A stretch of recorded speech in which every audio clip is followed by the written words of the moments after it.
"You don't belong in first class, honey, and we both know it." The words cut through the ambient noise of JFK International Airport, like a blade delivered with a smile so sweet it could rot teeth. What the flight attendant didn't know was that she had just insulted the woman who had signed the papers to buy her entire airline 3 hours earlier. The rain hammered against the floor-to-ceiling windows of JFK's Terminal 4, turning the runway lights into watercolor streaks against the November darkness. Inside the exclusive Skybridge Airlines first-class lounge, the atmosphere was thick with the scent of expensive coffee and the quiet murmur of conversations conducted in the language of privilege and power. Victoria Kane sat in the furthest corner from the buffet of imported cheeses and top-shelf liquor, deliberately choosing a worn leather armchair that had seen better days. To anyone glancing her way, she looked like someone who had wandered into the wrong terminal entirely. Her faded Howard University hoodie hung loose on her frame, the university logo cracked and peeling from countless trips through industrial washing machines. Her feet were tucked into a pair of white Converse sneakers that had clearly walked more miles than most luxury cars had driven, and the phone in her hands was an iPhone 12 with a spiderweb crack running across the screen like a fault line. Everything about Victoria's appearance screamed ordinary, forgettable, possibly even charity case. That was exactly the point. At 33, Victoria Kane was worth $4.7 billion of fortune, built from nothing but code determination and the kind of hunger that only comes from knowing what it means to have absolutely nothing. Her app CodeStream had revolutionized how small businesses manage their digital presence, and 3 years ago it had been acquired by a tech giant for a sum that made international headlines. But the world didn't know Victoria's face, and that anonymity was her greatest asset in moments like this. She had grown up in Baltimore's roughest neighborhood, raised by her grandmother after her mother had chosen heroin over motherhood. Her grandmother, Nana Ruth, had worked as a hotel cleaner for 40 years, coming home every night with stories that burned themselves into young Victoria's memory. Stories about how guests would look through her like she was invisible, how they would leave messes deliberately just to watch her clean them up, how they would complain to management if she dared to make eye contact or, heaven forbid, smile. Baby girl Nana Ruth had told her on countless evenings as they shared a dinner of rice and whatever vegetables were on sale that week. There's 2 kinds of people in this world: those who see service workers as human beings and those who see them as furniture. You remember that when you grow up. You remember how it feels to be treated like you don't matter. Victoria had never forgotten. Even after CodeStream made her rich enough to buy small countries, she still remembered the weight of industrial cleaning supplies in her teenage hands, the burn of bleach on her skin, the way her feet ached after double shifts at the hotel where she worked to help Nana Ruth pay rent. She remembered because she never wanted to become the kind of person who made others feel invisible. That's why she was here in this lounge dressed like someone who had never seen the inside of a boardroom. 3 hours ago, she had signed the final papers to purchase Skybridge Airlines, an acquisition that had taken 8 months of negotiations conducted through intermediaries and shell companies. The airline's board of directors had been desperate to sell after a series of public relations disasters had sent their stock price into freefall, but they had insisted on one condition: they wanted to meet their new owner in person before finalizing the deal. They had met her this morning in a Manhattan conference room, expecting to shake hands with some tech bro in an expensive suit. Instead, they had found Victoria in a simple black dress and flats, her natural hair pulled back in a neat bun, her handshake firm, and her questions sharper than any knife. The lawyers had done most of the talking, but Victoria had made one thing crystal clear. She wasn't buying Skybridge Airlines as an investment. She was buying it to fix it. The complaints had been pouring in for months. Stories of passengers humiliated by crew members of service that varied wildly depending on how much money someone appeared to have of a corporate culture that had somehow turned the simple act of air travel into a hierarchy of human worth. The board had tried to dismiss these complaints as isolated incidents, but Victoria had done her homework. She had seen the pattern. Now she was about to test that pattern firsthand. Her beat-up backpack sat at her feet, looking like something a college student might carry to the library. Inside it, hidden beneath a layer of deliberately placed fast food napkins and gas station receipts, were the acquisition documents that made her the sole owner of Skybridge Airlines. Also hidden in that bag was a military-grade tablet that contained the personnel files of every employee who would be working Flight 892 to Paris tonight. She had already identified her target, Candice Morrison, 29 years old, 8-year veteran flight attendant with a record that read like a masterclass in passive-aggressive customer service.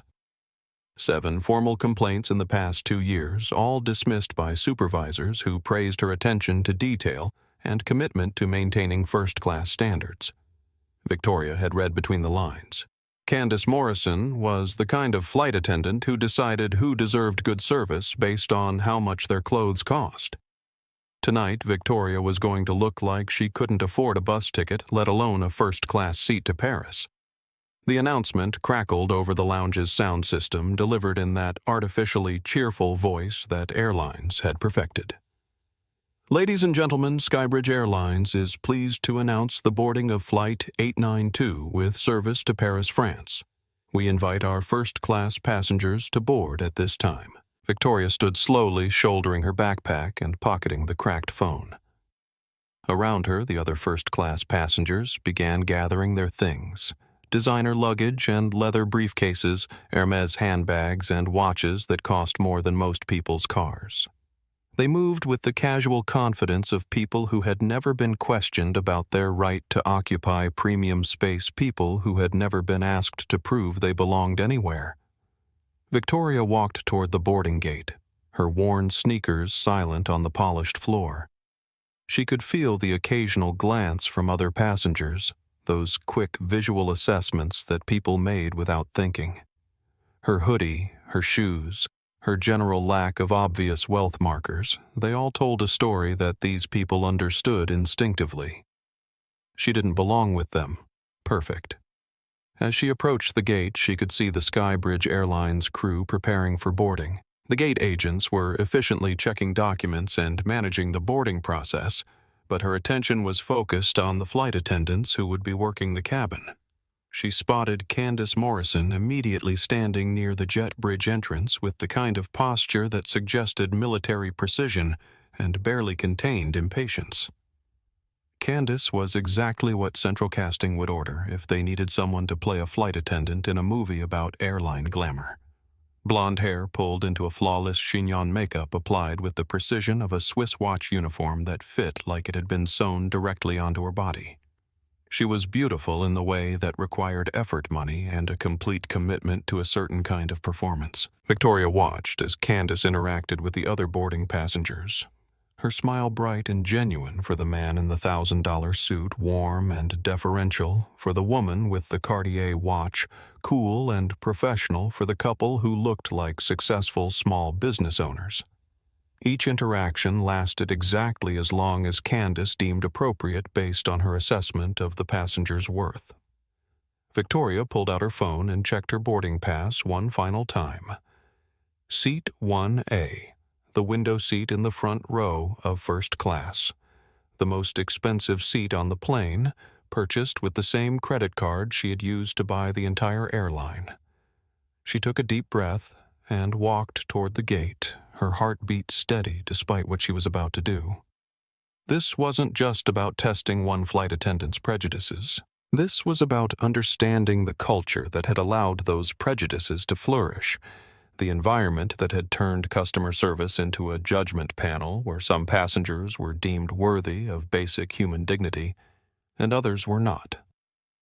Victoria had spent her entire adult life building something from nothing, creating value where none had existed before, employing thousands of people and contributing billions to the economy. But tonight, none of that mattered. Tonight, she was just a woman in a hoodie who didn't look like she belonged in first class, and she was about to discover exactly what that meant. Candice Morrison had perfected the art of reading passengers before they even reached her. In 8 years of flying for Skybridge Airlines, she had developed what she privately called her radar, an ability to assess someone's worth, their social status, their tip potential, and their likelihood of causing problems within the first 3 seconds of visual contact. It was a skill that had served her well, allowing her to provide exceptional service to those who mattered while efficiently managing those who didn't. She stood at the entrance to the jet bridge, her smile locked in place like expensive dental work watching the parade of first-class passengers approach. Each one confirmed what she already knew about the natural order of things. The man in the Armani suit with the Rolex Submariner received her warmest greeting and most genuine eye contact. The woman with the Louis Vuitton carry-on and obvious Botox got the kind of attention that suggested they were old friends. The elderly couple, who looked like they had stepped out of a country club directory, received the sort of deferential service that made them feel important and valued. This was how things worked, Candice knew. This was how they had always worked. People earned respect through success, and success was visible. It showed itself in designer labels, expensive accessories, confident posture, and the general air of someone who was accustomed to being treated well. Those who couldn't or wouldn't present themselves appropriately simply didn't deserve the same level of attention. It wasn't personal, it was practical. Candice had learned this lesson early in her career, watching senior flight attendants navigate the complex social dynamics of premium service. The passengers who looked successful expected excellence and were willing to tip well for it. The passengers who looked like they had probably used miles or gotten some kind of upgrade were just grateful to be there and wouldn't cause problems if the service was merely adequate. The passengers who looked like they didn't belong were usually trying to scam their way into better treatment and needed to be managed firmly before they disrupted the experience for the legitimate first-class customers. It was simple economics, really. Time and energy were finite resources, and Candice had learned to allocate them where they would be most appreciated and most rewarded. Her philosophy had served her well. She had received commendations from supervisors for her attention to detail and commitment to excellence. She had been personally requested by high-profile passengers who appreciated her discretion and professionalism. She had been featured in Skybridge's internal newsletter as an example of what premium service should look like. Her career was on an upward trajectory, and she fully expected to be promoted to purser within the next year. The fact that she had also accumulated 7 formal complaints in the past 2 years was irrelevant as far as Candice was concerned. Those complaints had come from passengers who clearly didn't understand how first-class service worked, people who expected to be treated like celebrities despite obviously being nobodies. Her supervisors had dismissed those complaints appropriately, recognizing that managing passenger expectations was part of the job. Tonight was shaping up to be a good flight. The passenger manifest read like a who's who of successful people, exactly the kind of clientele that made her job enjoyable. She spotted familiar names, repeat customers who knew how to tip and how to treat service professionals with the right kind of respect. There were also several new names that suggested money and status business executives and professionals who would appreciate excellent service and remember it for future flights. And then she saw her. The woman approaching the gate looked like she had gotten lost on her way to the Greyhound station. Her hoodie was faded and cheap, the kind of thing you might find at a discount store or thrift shop. Her sneakers were worn down at the heels, suggesting someone who did a lot of walking, probably because they couldn't afford better transportation. Her hair was pulled back in a messy bun that looked like she had done it in a bathroom mirror without proper lighting. Everything about her screamed economy class at best, more likely someone who was flying on a voucher or some kind of charity ticket. Candice's radar immediately went active. This was clearly someone who had either scammed their way into the wrong boarding line or was about to try to talk her way into an upgrade she hadn't paid for. It happened more often than people realized. Passengers who thought that a sob story or a claim of being treated unfairly by some other airline employee would guilt their way into better service than they had actually purchased. Candice had dealt with this type before, and she had learned that the key was to establish boundaries immediately. Be polite but firm. Make it clear that certain standards existed for good reasons, and redirect them to where they actually belonged before they could disrupt the legitimate passengers who were trying to board. The woman approached with what looked like a boarding pass in her hand, but Candice could already tell there was going to be a problem. The woman's posture was too confident for someone who belonged in first class without the visible markers of success. Real first-class passengers carried themselves with a certain casual entitlement, the kind that came from being accustomed to quality treatment. This woman looked like she was trying too hard to appear comfortable, like someone who was nervous about being discovered.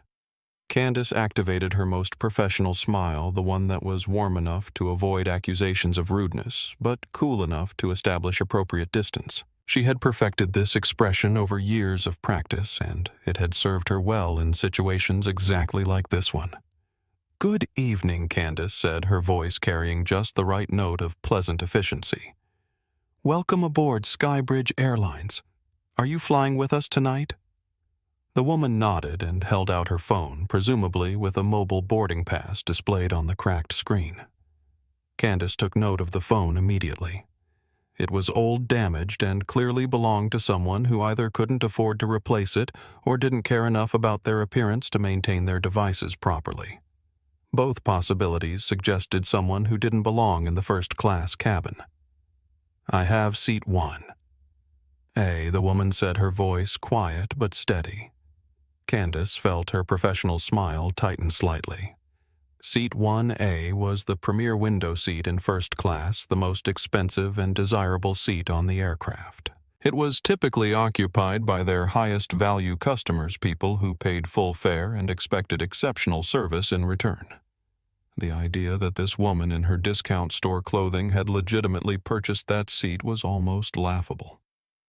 "I see," Candice said, maintaining her professional demeanor while internally calculating the best way to handle what was clearly a mistake or attempted fraud.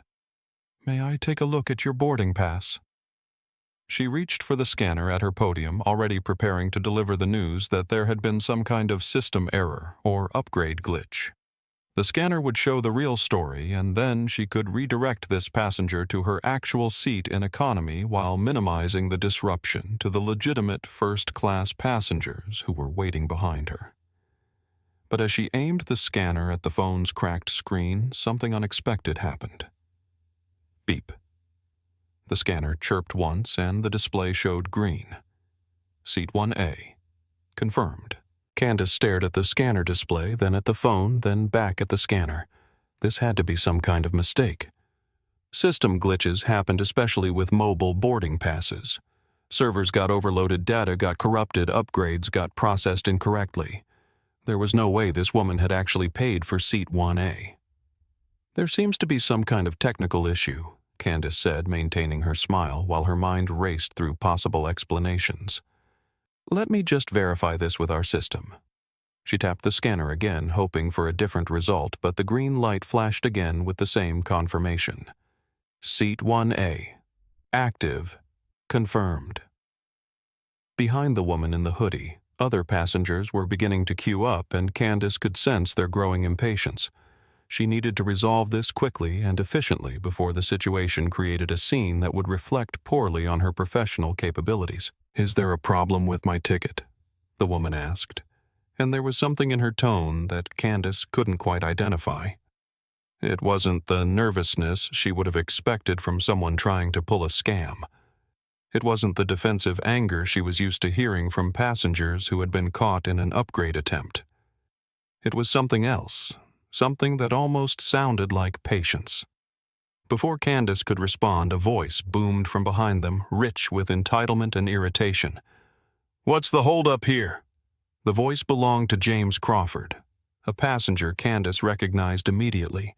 He was a successful hedge fund manager who flew first class regularly, always in expensive suits, always carrying himself with the kind of confidence that came from having millions in the bank. He was exactly the type of passenger Candice enjoyed serving, someone who understood the value of excellent service and rewarded it appropriately. "Mr.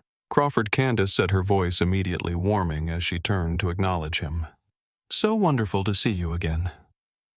I'm terribly sorry for the delay. We're just sorting out a small technical issue with this passenger's boarding pass. James looked past Candice to the woman in the hoodie, and his expression shifted to one of obvious annoyance mixed with something that looked suspiciously like disdain. Let me guess, he said, his voice loud enough for several other passengers to hear. Another upgrade situation. Someone trying to talk their way into first class. The comment hung in the air like smoke, and Candice felt the situation crystallizing around her.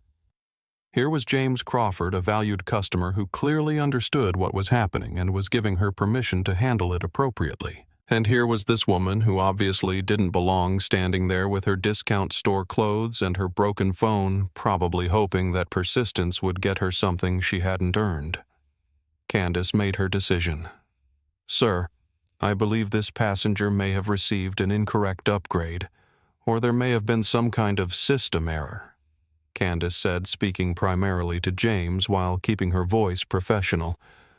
We'll get it sorted out quickly so we can get you and our other first-class passengers boarded properly.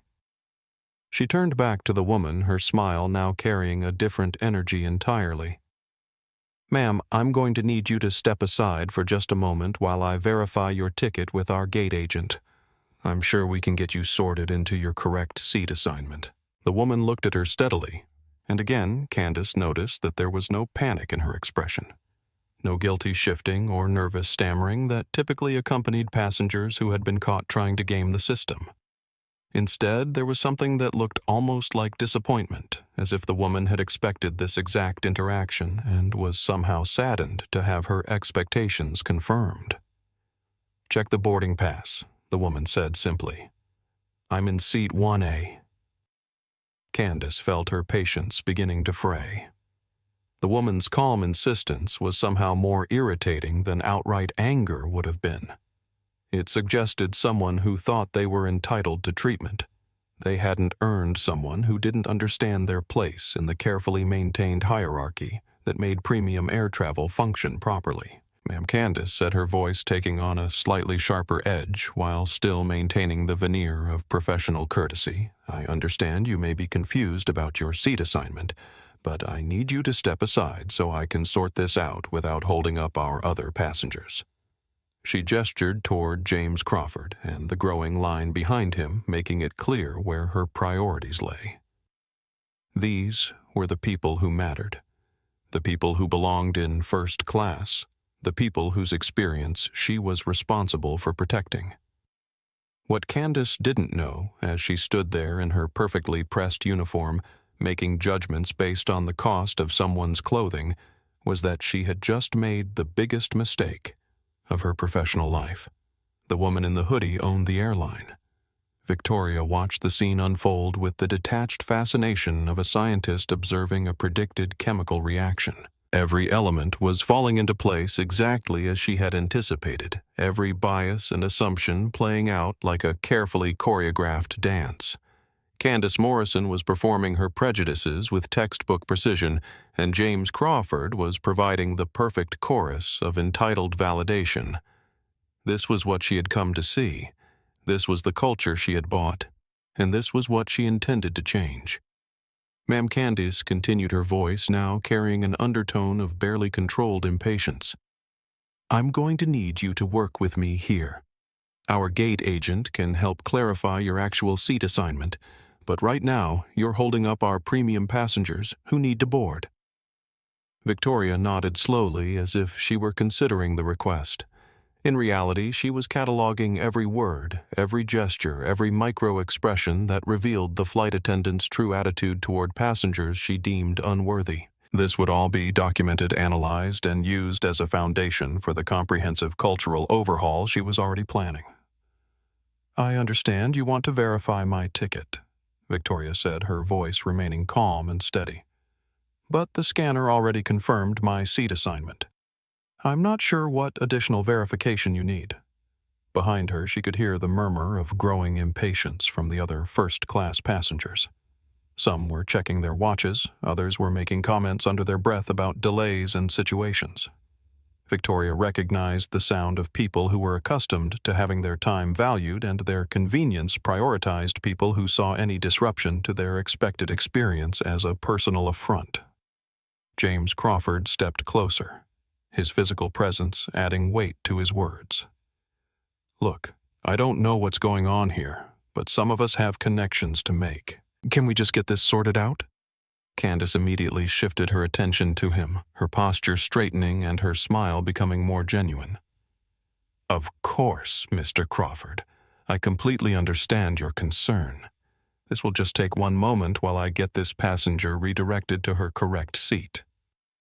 Victoria watched the interaction with professional interest. The way Candice's entire demeanor changed when addressing James Crawford was like watching someone flip a switch. Her voice became warmer, her posture more deferential, her attention more focused. This was customer service in its purest form, tailored specifically to the perceived value of the recipient. "Tell you what," James said, his voice carrying the confidence of someone accustomed to having his suggestions treated as commands. "Why don't you just let her through and sort it out once we're seated? If there's really a problem with her ticket, the cabin crew can deal with it after we're in the air." It was a reasonable suggestion, and Victoria found herself curious to see how Candice would respond. Would she prioritize efficiency and customer satisfaction for her valued passenger, or would her need to maintain control override her customer service instincts? Candice hesitated for a moment, and Victoria could almost see the calculation happening behind her eyes. On one hand, James Crawford was a premium customer whose opinion mattered.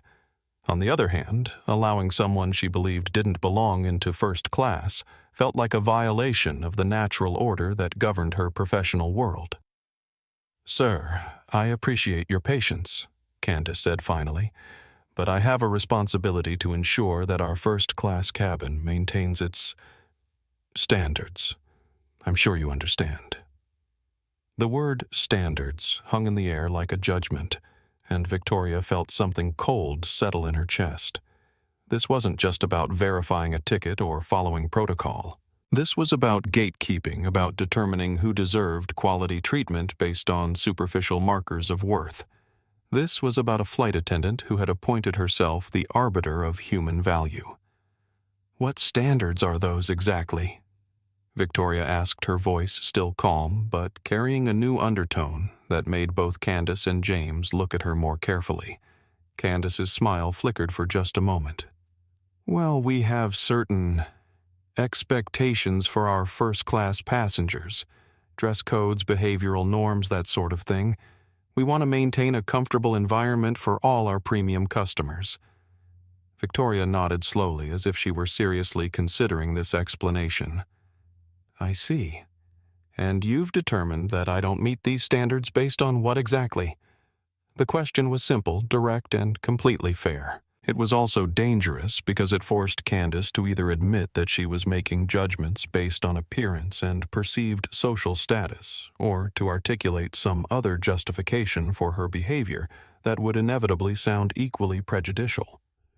Candice's professional training kicked in, and she fell back on the kind of vague corporate language that was designed to sound official without actually saying anything specific. It's just a matter of ensuring that all our passengers feel comfortable, and that we maintain the kind of atmosphere that our premium customers expect. "And you think my presence would make other passengers uncomfortable?" Victoria pressed, genuinely curious to hear how far Candice was willing to take this line of reasoning. James Crawford, perhaps sensing that the conversation was heading in a direction that might reflect poorly on him, as well attempted to redirect it. "Look, this is all very philosophical, but we're just talking about seat assignments here. Let's not make it into something bigger than it is." But Victoria wasn't ready to let it go. She had spent too many years experiencing this exact kind of treatment, and she had seen too many people accept it as normal to let this moment pass without examination. "Mr. Crawford," she said, turning to address him directly, "do you think I look like someone who doesn't belong in first class?" It was a question that forced him to either participate actively in the discrimination he had been passively supporting, or to acknowledge that his assumptions might be unfair. James shifted uncomfortably, clearly recognizing the trap, but not sure how to avoid it. I don't think it's about how anyone looks," he said finally, though his tone suggested he didn't entirely believe his own words. "It's about having the right ticket." "Exactly," Victoria said. "It's about having the right ticket. Which I have, which your scanner confirmed. So, what's the real issue here?" Candice's professional mask was beginning to slip, revealing the frustration and irritation that had been building underneath. She was losing control of a situation that should have been simple, and she was being questioned in front of other passengers in a way that undermined her authority. "Ma'am," Candice said, her voice taking on a harder edge.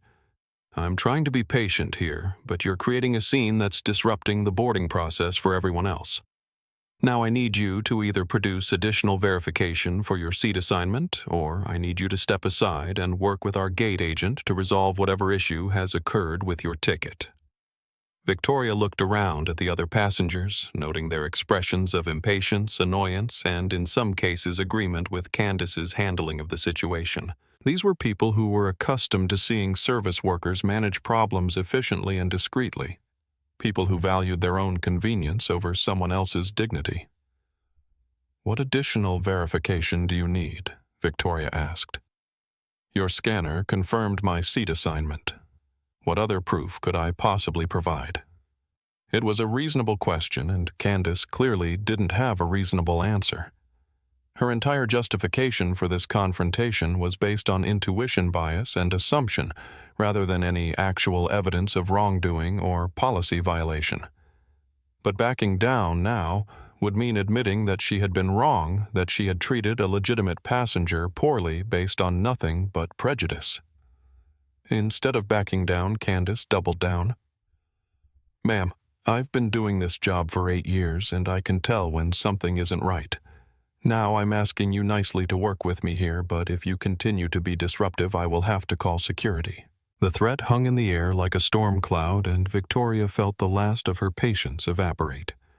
This wasn't just poor customer service anymore. This was a threat, an attempt to use the power of authority to force compliance with unfair treatment.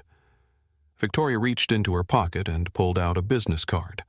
It was simple, elegant, with just her name and a phone number. No company logo, no title, nothing that would immediately identify her as someone important. She handed it to Candice. "Call that number," Victoria said quietly. "Ask for Captain Reynolds. Tell him Victoria Kane is having a problem at the gate." Candice looked at the business card with obvious confusion and growing irritation. "Ma'am, I don't have time for games. You either need to board the aircraft or step aside, but this conversation is over." Victoria smiled for the first time since the interaction had begun, but it wasn't a pleasant smile. It was the smile of someone who had just confirmed everything she had suspected. Someone who had gathered all the evidence she needed to make the changes she had been planning. "You're right," Victoria said. "This conversation is over. But trust me, this situation is just beginning."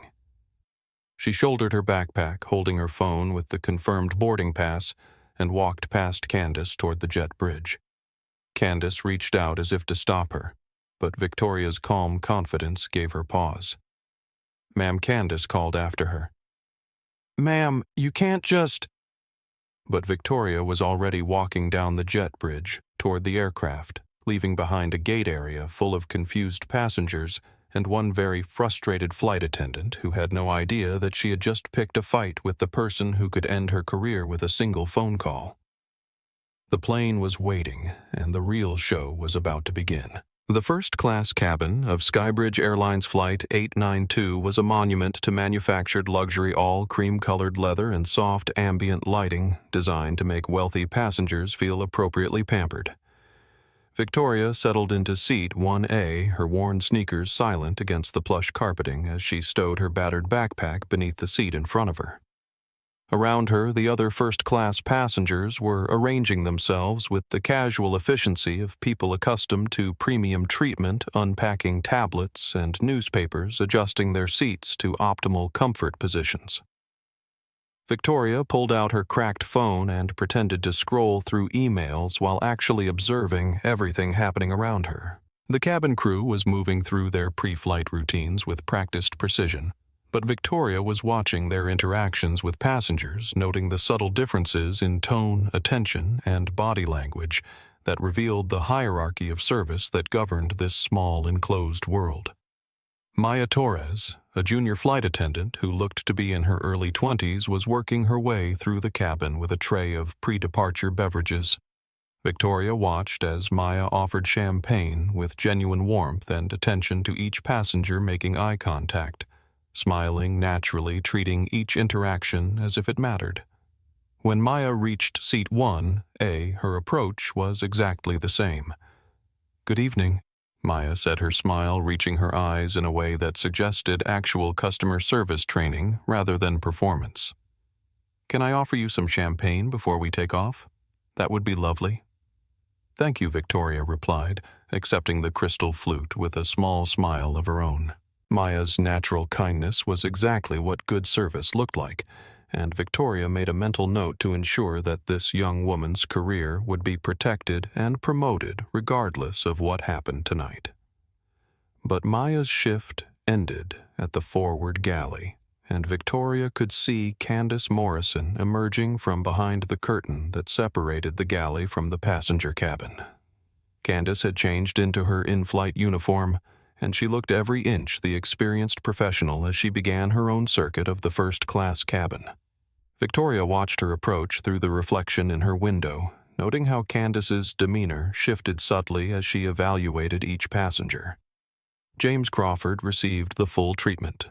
Warm eye contact, genuine smile, deferential body language that suggested he was someone special whose needs mattered.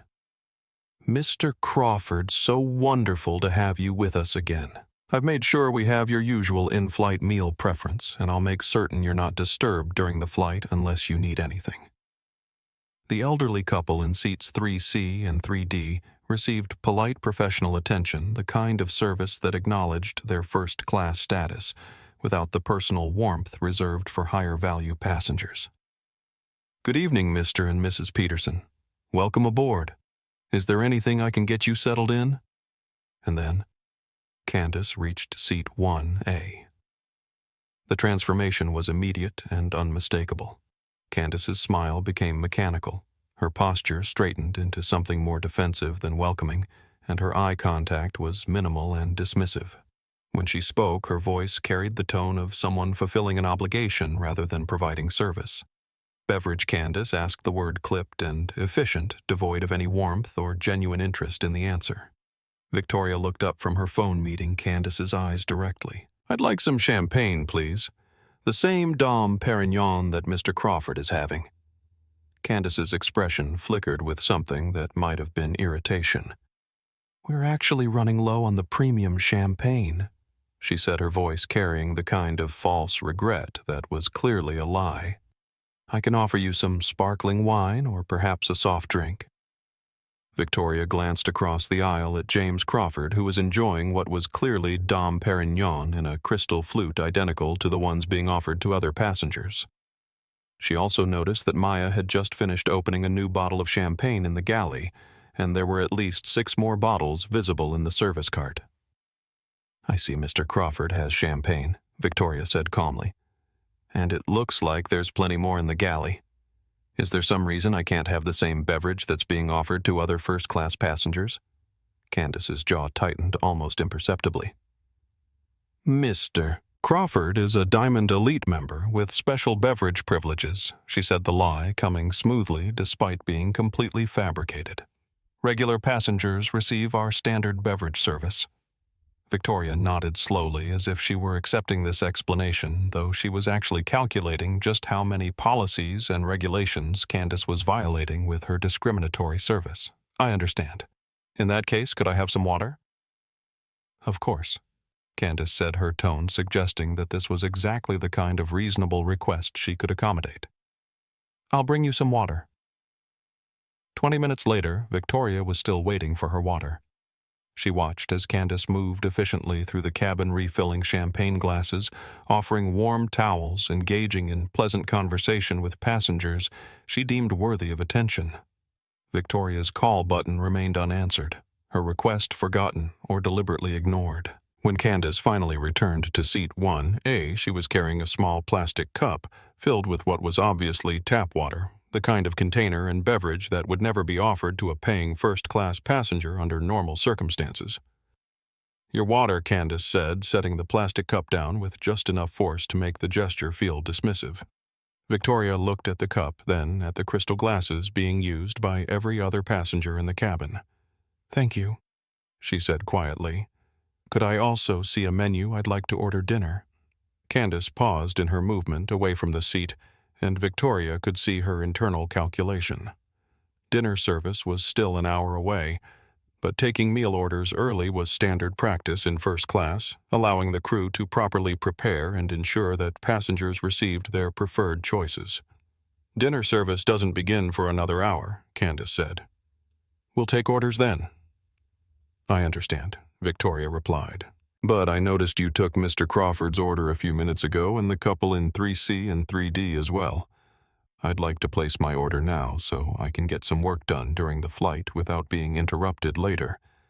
It was a perfectly reasonable request, the kind that would normally be accommodated without question. But Victoria could see Candice struggling with the conflict between basic service standards and her desire to provide substandard treatment to a passenger she believed didn't deserve better. "We have limited options available tonight," Candice said finally. "I can put you down for the chicken." Victoria smiled politely. "Actually, I'd like the lobster thermidor. I saw it listed as the featured entree on the menu I picked up in the lounge." "The lobster is reserved for our premium passengers." Candice said the lie coming so easily it suggested she had used it before. "I'm sure the chicken will be fine." Victoria looked around the cabin, noting that there were only 8 passengers in first class on a flight that could accommodate 12. How many people ordered the lobster? Candice's hesitation was answer enough, but she pressed on with her fiction. "It's a very popular item. We typically run out. So you're telling me that out of 8 passengers, so many ordered the lobster that there isn't one portion available for me?" Victoria's voice remained calm, but there was something in her tone that made Candice take a half step backward. "Ma'am, I've explained the situation. If you'd like to order something else, I'm happy to accommodate you." Victoria leaned back in her seat, her expression thoughtful. "You know what, Candice? Let me ask you something. Do you enjoy your job?" The unexpected personal question caught Candice off guard. Yes, of course I enjoy my job." "What do you enjoy about it?" Candice looked around the cabin, perhaps checking to see if other passengers were listening to this strange conversation. "I enjoy providing excellent service to our passengers, ensuring they have a comfortable and pleasant flight experience. And do you think you're providing excellent service right now?" The question hung in the air between them like a challenge, and Victoria could see Candice processing the implications. To answer honestly would require acknowledging that her service had been anything but excellent. To maintain her position would require continuing to lie in the face of obvious evidence. "Ma'am, I think I've been very accommodating considering the circumstances." "What circumstances are those?" Again, Candice found herself trapped by her own words. Any honest answer would reveal the prejudice that had been driving her behavior, but she couldn't articulate an alternative explanation that would justify her treatment of Victoria. The situation with your ticket earlier and... Well, Candice trailed off, realizing that any path forward would be problematic. Victoria nodded understandingly. "I see. So, because you assumed I didn't belong in first class, you've decided I don't deserve first-class service. Is that an accurate summary?" The directness of the question cut through all the euphemisms and corporate language, laying bare the reality of what had been happening. Candice's face flushed red, whether from embarrassment or anger, Victoria couldn't tell. "Ma'am, I resent the implication that I would treat any passenger differently based on anything other than their ticket type and our standard service procedures."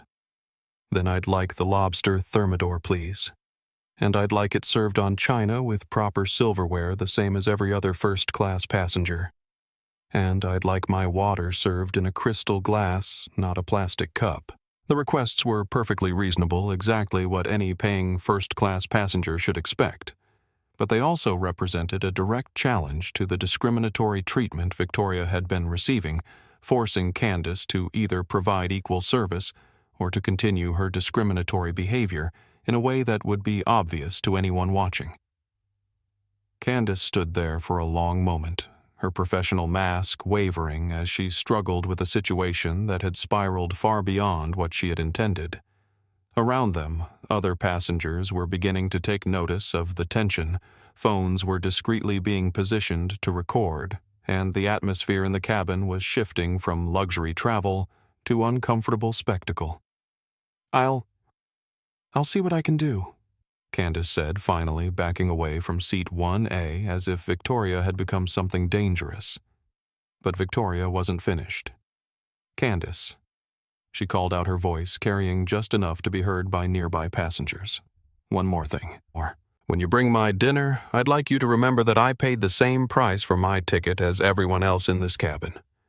I'd like you to remember that my money is worth exactly the same as theirs, and I'd like you to treat me accordingly." The words carried weight beyond their literal meaning, and everyone in the cabin understood that they had just witnessed something significant. This wasn't just a passenger complaint about slow service. This was a challenge to the entire structure of how service was provided, who deserved respect, and what equality actually meant at 35,000 feet. Candice retreated to the galley, her face burning with embarrassment and anger, while Victoria settled back into her seat with the satisfaction of someone who had just lit a fuse. The explosion was coming, and everyone in first class was about to learn that appearances could be devastatingly deceptive. 2 hours into the flight, the carefully maintained facade of premium service had begun to crack like old paint under pressure. Victoria had documented every slight, every dismissal, every moment of discriminatory treatment in the Notes app of her cracked phone, building a comprehensive record of exactly how Skybridge Airlines treated passengers who didn't fit their narrow definition of worthy clientele. The pattern had become so obvious that other passengers had begun to notice. Maya Torres, the junior flight attendant, had quietly apologized twice for Candice's behavior, once when she brought Victoria the lobster thermidor that Candice had claimed was unavailable, and again when she replaced the plastic cup with a proper crystal glass without being asked. It was clear that Maya understood the situation was wrong, but her junior position left her powerless to directly challenge her supervisor's treatment of a passenger. James Crawford, meanwhile, had received the kind of attention typically reserved for celebrities or heads of state. Candice had personally ensured his meal was perfect, his champagne glass never empty, his every comfort anticipated before he could even recognize he needed something. The contrast couldn't have been more stark or more deliberate. Victoria was beginning to understand that this wasn't just poor training or individual prejudice. This was an ingrained cultural problem, a deeply rooted belief that some people inherently deserved better treatment than others, based on superficial markers of success and status. It was the kind of institutional bias that couldn't be fixed with a memo or a training session.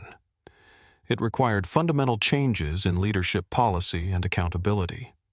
She was mentally drafting those changes when the cabin lights dimmed for the evening service and most passengers settled into their seats with books, tablets, or preparation for sleep. Victoria had pulled out her laptop, a sleek device that contrasted sharply with her deliberately shabby appearance, and was reviewing financial documents when she felt the call of nature. The first-class lavatory was located toward the front of the cabin, requiring Victoria to walk past several other passengers to reach it. She stood up quietly, tucking her laptop under her seat, and began making her way down the narrow aisle. The cabin was peaceful, with most passengers absorbed in their own activities, the soft hum of the engines providing a gentle background soundtrack to the artificial tranquility of premium air travel. That's when the turbulence hit. The aircraft lurched suddenly to the left, not the gentle buffeting of normal air disturbances, but a sharp, violent movement that sent anything not secured flying across the cabin. Victoria's feet slipped on the carpet and she instinctively reached out to steady herself, her hand brushing against the armrest of seat 2B as she fought to maintain her balance. James Crawford jerked awake from a champagne-induced doze, his expensive cashmere sweater now bearing the evidence of Victoria's steadying touch. He looked at his sleeve with the kind of horror typically reserved for discovering insects in one's soup, then turned his gaze to Victoria with an expression of pure outrage. "What the hell do you think you're doing?" James barked, his voice carrying the indignation of someone who believed his personal space was sacred territory. "You were hovering over me." Victoria straightened herself, her hand still gripping the armrest for stability as the aircraft continued to shake. "I'm sorry," she said, her voice calm despite the obvious anger directed at her. "The turbulence caught me off guard. I was just trying to steady myself." "Bullshit." James snapped, his voice rising loud enough to draw attention from other passengers. "I felt you going through my jacket pocket. You were trying to rob me." The accusation hung in the air like a toxic cloud, and Victoria felt something cold settle in her stomach. This wasn't just about poor service anymore. This was an accusation of criminal behavior leveled without evidence based on nothing but prejudice and assumption. "Sir, I was not going through your pockets," Victoria said, her voice still level but carrying a new edge. "I was trying not to fall when the plane hit turbulence." But James was already building his narrative fueled by alcohol entitlement and the same prejudices that had been feeding Candice's behavior all evening. "I know what I felt," he insisted, his voice carrying to every passenger in the first-class cabin. "She was reaching into my jacket, probably looking for my wallet or my phone." Other passengers were turning to look now, their expressions ranging from curiosity to concern, to something that looked suspiciously like agreement with James's assessment. Victoria realized with growing alarm that she was facing something more dangerous than poor customer service. She was facing the kind of mob mentality that turned assumptions into facts, suspicions into certainties. "That's absurd," Victoria said, her voice finally showing some heat. "Why would I rob someone on an airplane? Where exactly would I go with your wallet at 35,000 feet? But logic wasn't driving this confrontation anymore. James Crawford was performing for an audience of people who shared his worldview. People who found it entirely believable that someone who looked like Victoria would resort to petty theft if given the opportunity. Candice James shouted toward the galley. "Candice, we have a situation here." Candice emerged from behind the curtain like an avenging angel, her face already set in an expression of grim satisfaction. This was the moment she had been expecting all evening, the inevitable consequence of allowing someone inappropriate into the first-class cabin. In her mind, this validated every assumption she had made, every discriminatory action she had taken. "Mr. Crawford," Candice said, her voice carrying both concern and authority, "what's happening?" "This woman," James pointed at Victoria as if she were evidence in a criminal trial, "was going through my jacket while I was sleeping. I caught her red-handed trying to steal from me." Candice's eyes lit up with something that looked disturbingly like triumph. "Ma'am," she said, turning to Victoria with the kind of stern authority typically reserved for unruly children. "Is this true?" "Absolutely not," Victoria replied, her patience finally beginning to fray. "I was walking to the restroom when we hit turbulence. I reached out to steady myself and accidentally touched his armrest. That's all." But Candice was clearly not interested in Victoria's version of events. "Mr. Crawford, are you certain about what you experienced?" "Damn right." "I'm certain," James replied, his voice growing more confident as he sensed support from the flight crew. I felt her hands near my jacket pocket. She was definitely trying to steal something. Victoria looked around the cabin, noting the expressions of the other passengers. Some looked uncomfortable with the escalating situation, but others were nodding in agreement with James's accusations. The elderly couple in 3C and 3D were whispering to each other while shooting disapproving glances in Victoria's direction. A businessman in seat 4A was openly staring with the kind of fascination people reserved for watching car accidents. Ma'am, Candice said, stepping closer to Victoria in a way that felt deliberately intimidating. I'm going to need you to return to your seat immediately. I was on my way to the restroom, Victoria said, standing her ground despite the pressure she could feel building around her. You need to return to your seat now. Candice repeated her voice, taking on the tone of someone issuing a command rather than making a request. Given the circumstances, I can't allow you to move freely around the cabin. The implications of that statement hit Victoria like a physical blow. Candice was essentially placing her under house arrest based on an unsubstantiated accusation from a passenger who clearly had his own prejudices. This wasn't customer service anymore. This was discrimination escalating into something that approached false imprisonment. What circumstances? Victoria asked, her voice sharp with anger. A passenger made an accusation without any evidence. Are you telling me that's enough to restrict my movement on this aircraft? Ma'am, I have a responsibility to ensure the safety and security of all passengers. Candice replied, falling back on corporate language to justify actions that were clearly outside any reasonable policy.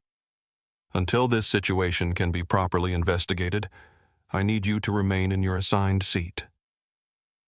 Victoria felt the walls closing in around her, the weight of prejudice and assumption creating a suffocating atmosphere that had nothing to do with cabin pressure. This was how it happened, she realized. This was how discrimination escalated from poor service to criminalization, from inconvenience to injustice. But Victoria Kane hadn't built a $4 billion company by backing down from bullies, and she wasn't about to start now. I want to speak to the captain, Victoria said, her voice carrying a new authority that made several passengers look at her more carefully. That's not necessary, Candice replied quickly, perhaps sensing that involving the captain might complicate her narrative. We can handle this internally. I want to speak to the captain. Victoria repeated each word carefully enunciated.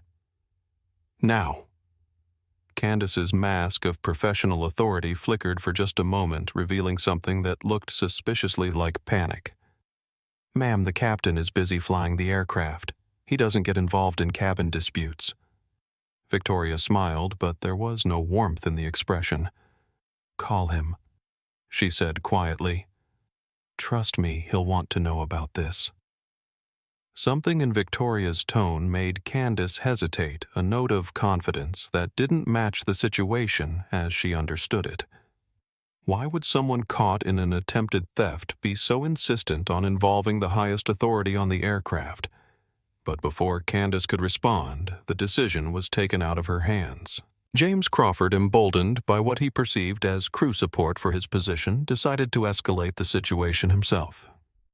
You know what James said, standing up from his seat to tower over Victoria, his voice carrying the kind of aggressive certainty that came from a lifetime of having his opinions validated.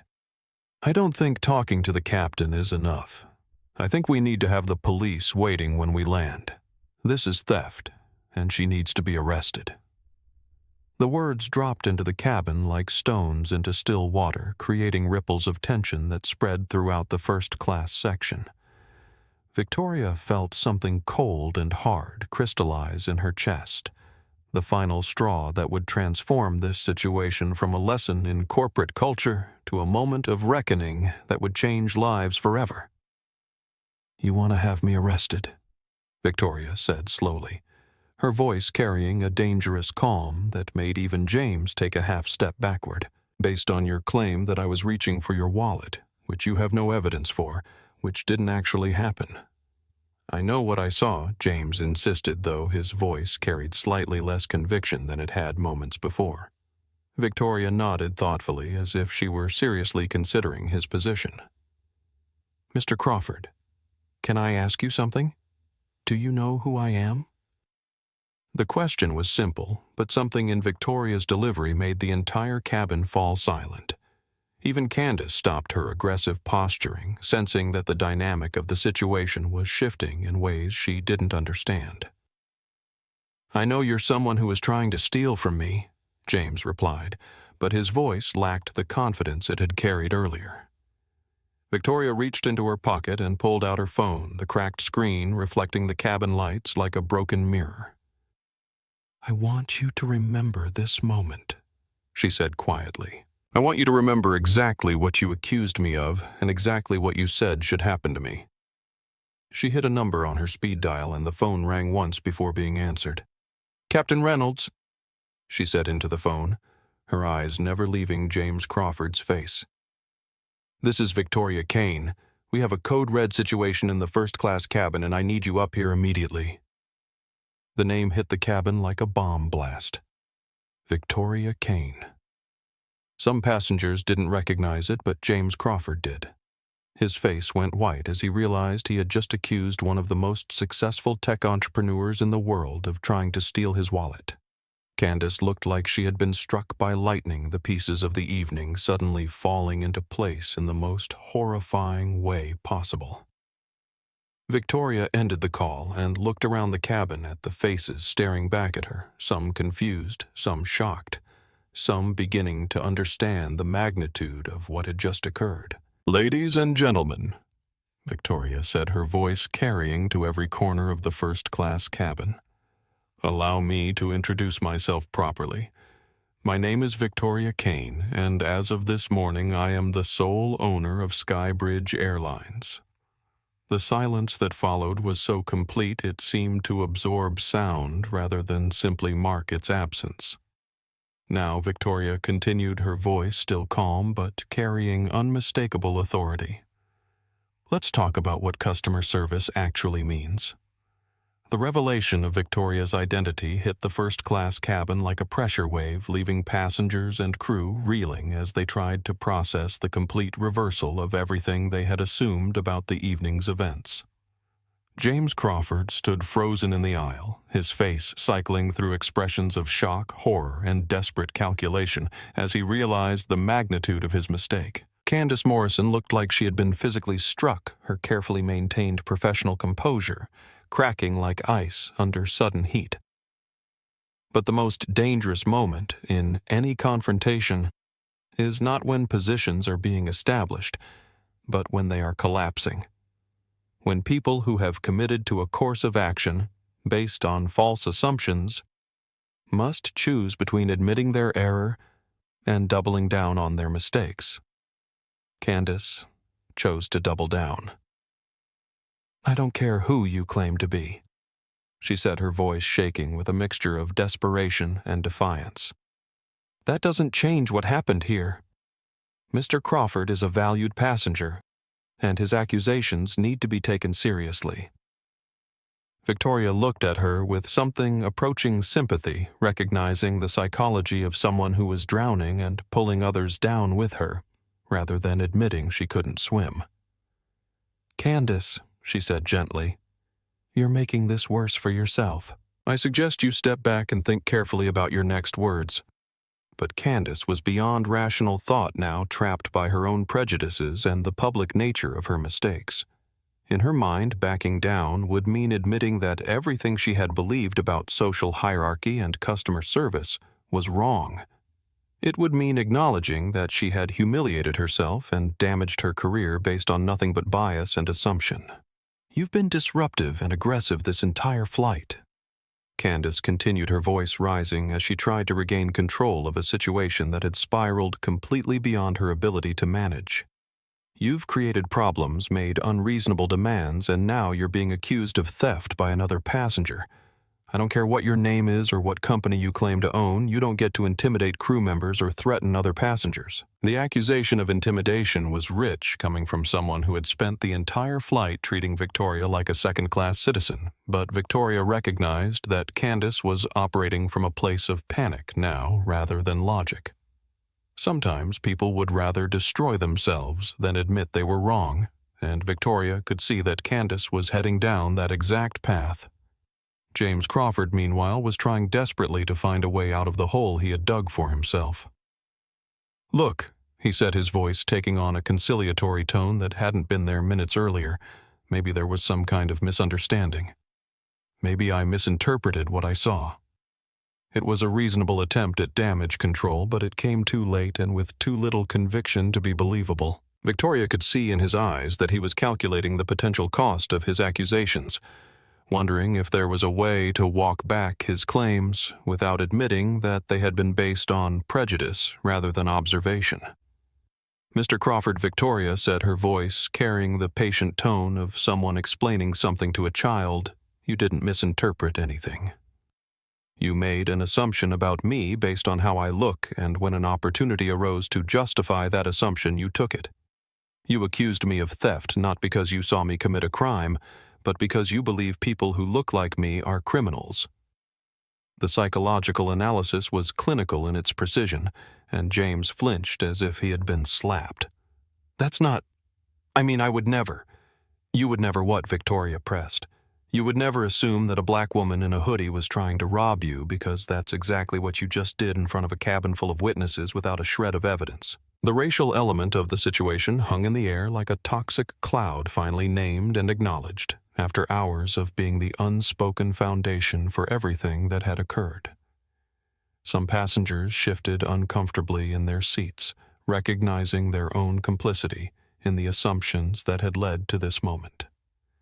Others looked around as if seeing the situation clearly for the first time, understanding that they had witnessed something much more serious than a simple customer service dispute.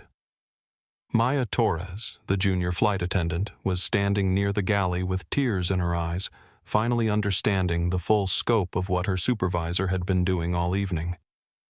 She had known Candice's treatment of Victoria was wrong, but she hadn't had the authority or confidence to challenge it directly.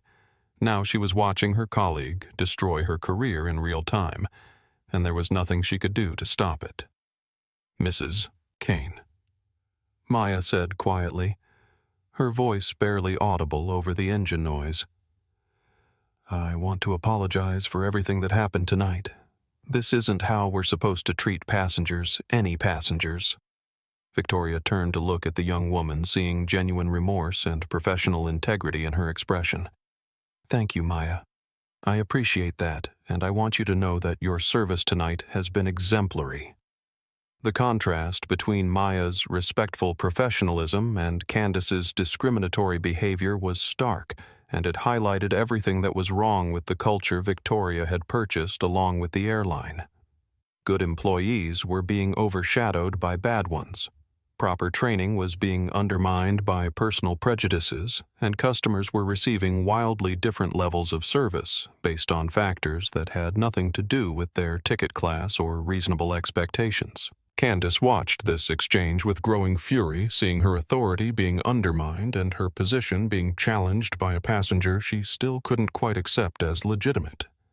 The cognitive dissonance was tearing her apart, the conflict between what she was seeing and what she had believed about social order creating a kind of mental static that prevented rational thought. "You think you can just waltz in here and intimidate us?" Candice said, her voice taking on a hysterical edge that made several passengers reach for their phones to record what was clearly about to become a significant incident. "You think because you claim to be important, we're just supposed to ignore your behavior?" "What behavior, specifically?" Victoria asked, her voice remaining calm in the face of Candice's escalating agitation. "Asking for the same service as other passengers, requesting basic courtesy, defending myself against false accusations," but Candice was beyond rational discussion now, trapped in a spiral of embarrassment, anger, and desperation that was driving her toward an action that would define the rest of her life. "Your attitude," Candice snapped, stepping closer to Victoria in a way that felt aggressive and threatening. "Your entitlement. Your complete disrespect for the crew and other passengers." Victoria could see what was happening, could recognize the signs of someone about to cross a line they could never uncross. She had seen it before in business negotiations, the moment when someone realized they were losing and decided to flip over the table rather than accept defeat gracefully. Candice Victoria said, her voice carrying a note of warning. "I strongly suggest you take a step back and think about what you're doing. You're about to make a mistake that will follow you for the rest of your life." But the warning only seemed to inflame Candice further, suggesting, as it did, that Victoria had some kind of power or authority that Candice was supposed to fear. In Candice's mind, this was still just a passenger getting uppity, someone who needed to be reminded of their place in the hierarchy that governed air travel. "Don't tell me what to do," Candice hissed, her professional mask finally slipping completely away to reveal the ugly prejudice that had been driving her actions all evening. "You don't get to come on my aircraft and tell me how to do my job." "Your aircraft?" Victoria asked, raising an eyebrow. Interesting choice of words. The comment was the final straw for Candice, the last small push that sent her over the edge of rational behavior, into a place where pride and prejudice overwhelmed professional training and basic human decency. "You need to shut your mouth," Candice said, her voice rising to just short of a shout. "And remember that you're a passenger on this airline, not the owner of it, no matter what lies you want to tell." Victoria looked at her steadily, seeing the moment crystallizing around them like amber preserving an insect. This was it, the point where words would become actions, where the evening's discrimination would escalate into something that could never be taken back. Candice Victoria said one final time, "Don't do this. Whatever you're thinking of doing right now, don't do it." But Candice was already moving her hand, rising through the air with the kind of violent precision that comes from pure, unfiltered rage. The slap connected with Victoria's left cheek with a sound that seemed to echo through the cabin like a gunshot, sharp and final and impossible to misinterpret. Victoria's head snapped to the side with the force of the blow, and for a moment the entire first-class cabin seemed suspended in time. Passengers frozen in their seats. Phones still recording the normal sounds of flight operations continuing while human civilization took a momentary pause. Victoria slowly turned her head back to face Candice, one hand rising to touch her cheek where a bright red handprint was already beginning to form. There was no anger in her expression, no shock or outrage or hurt. There was only a kind of profound sadness, the look of someone who had hoped to be wrong about human nature, but had just been proven definitively right. "Thank you," Victoria said quietly, her voice carrying clearly through the absolute silence of the cabin. Candice blinked, confused by the response. "What?" "Thank you for proving every point I wanted to make about the culture of this airline." Victoria continued, her voice calm and measured, despite the violence she had just experienced. "Thank you for demonstrating exactly why I bought this company, and exactly what needs to change." Victoria reached into her pocket and pulled out her phone, the cracked screen reflecting the cabin lights as she dialed a number. The phone rang once before being answered. Captain Reynolds, Victoria said into the phone, her eyes never leaving Candice's face. "Your flight attendant just struck a passenger. I need you in the cabin immediately to arrest her for assault." The words hung in the air like a death sentence, and Candice finally understood the magnitude of what she had just done. She had not just slapped a passenger, she had assaulted the owner of the airline in front of witnesses while being recorded on multiple devices. Her career was over. Her life, as she had known it, was over. And the woman she had struck was still looking at her with that terrible, patient sadness, as if Victoria had known this moment was coming all along and had simply been waiting for Candice to choose her own destruction. "Ma'am," Candice whispered, her voice breaking. "I didn't mean—" "Yes, you did," Victoria interrupted gently. "You meant every bit of it.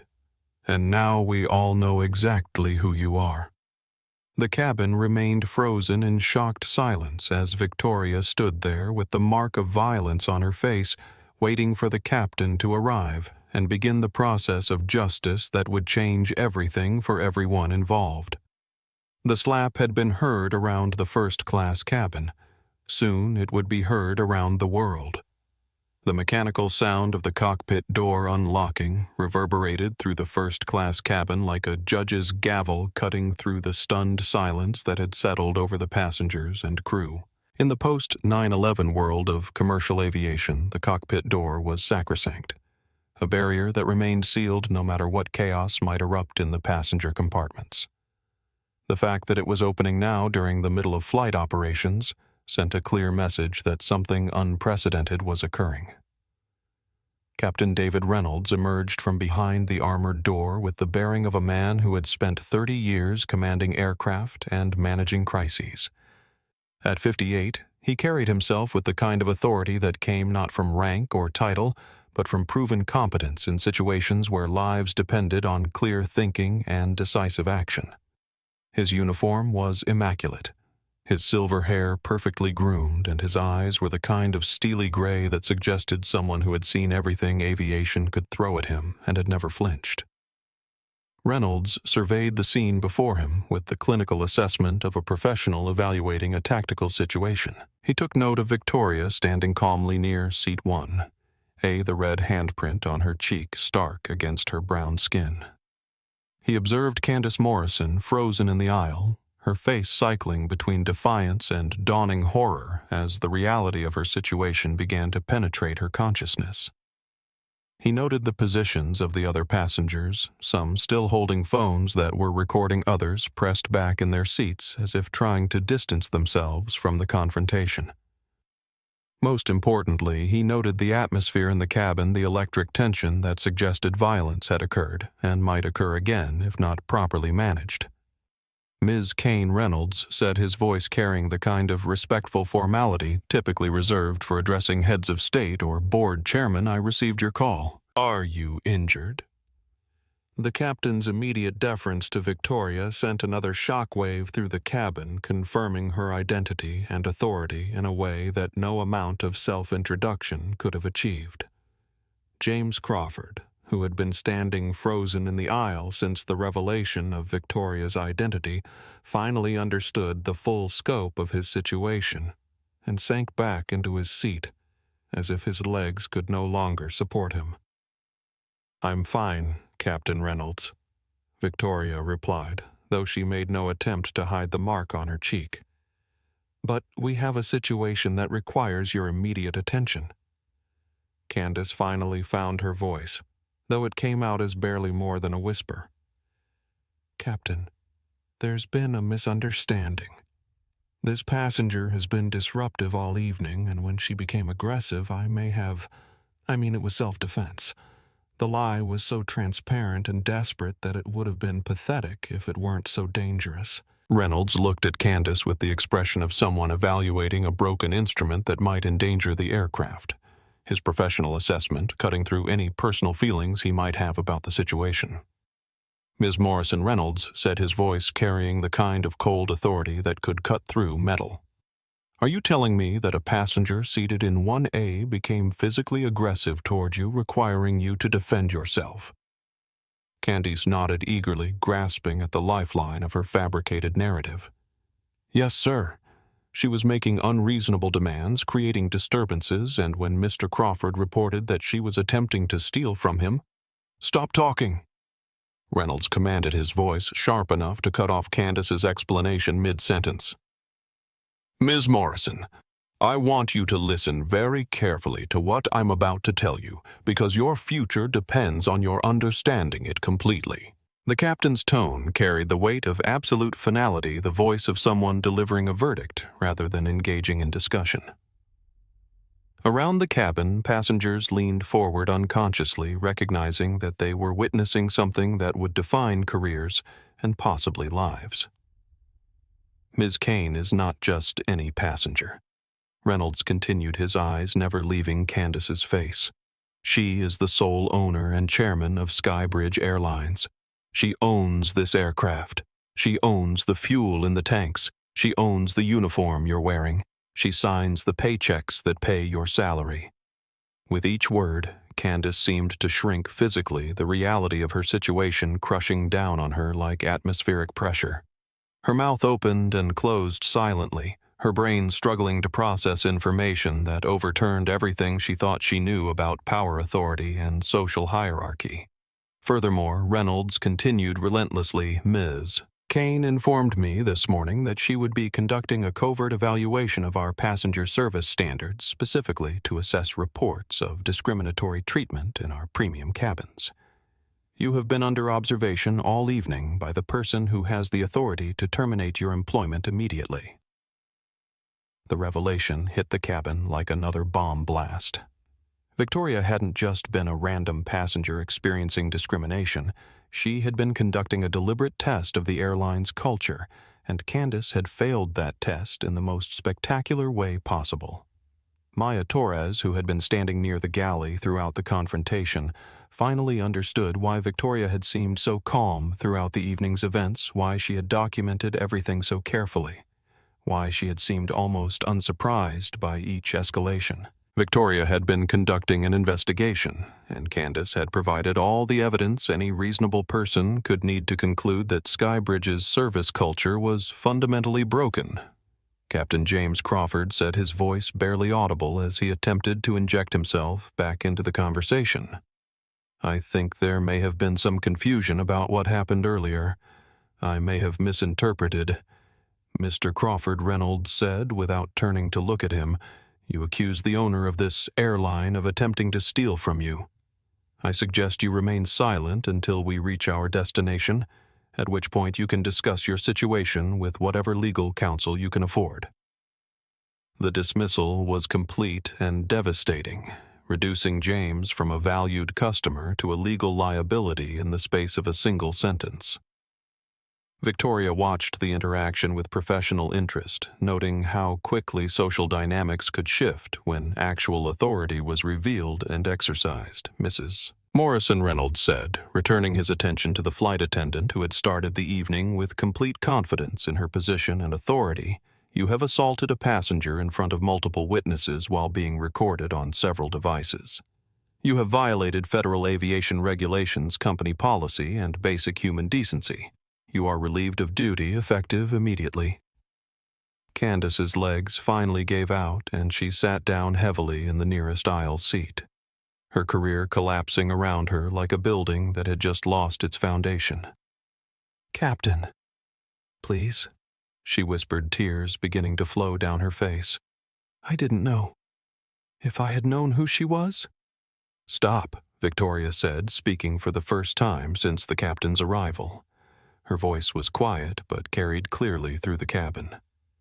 Don't say you didn't know who I was. Say you didn't know I was human. The words hit like a physical blow, cutting through all the euphemisms and rationalizations to expose the ugly truth at the heart of the situation. Candice had treated Victoria poorly, not because she didn't recognize her as the airline's owner, but because she hadn't seen her as deserving of basic dignity and respect. The fact that I own this airline is irrelevant.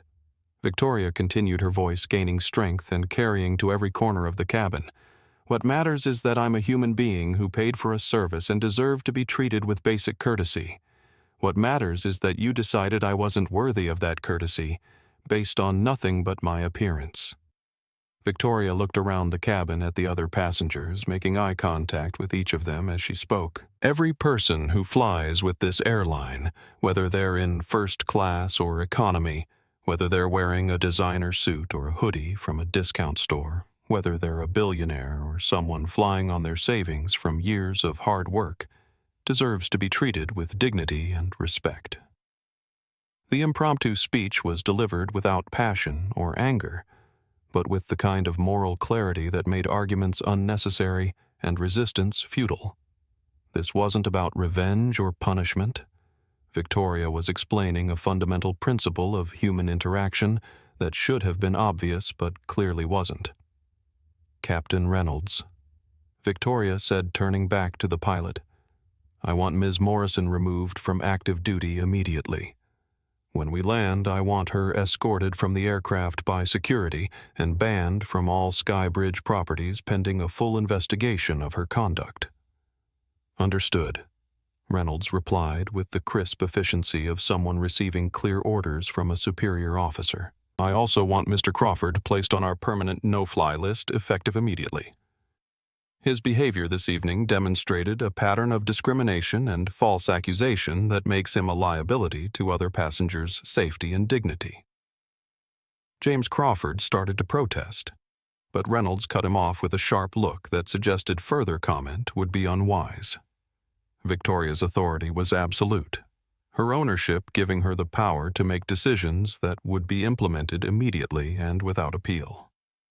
Furthermore, Victoria continued, I want Maya Torres promoted to acting head of cabin crew, effective immediately.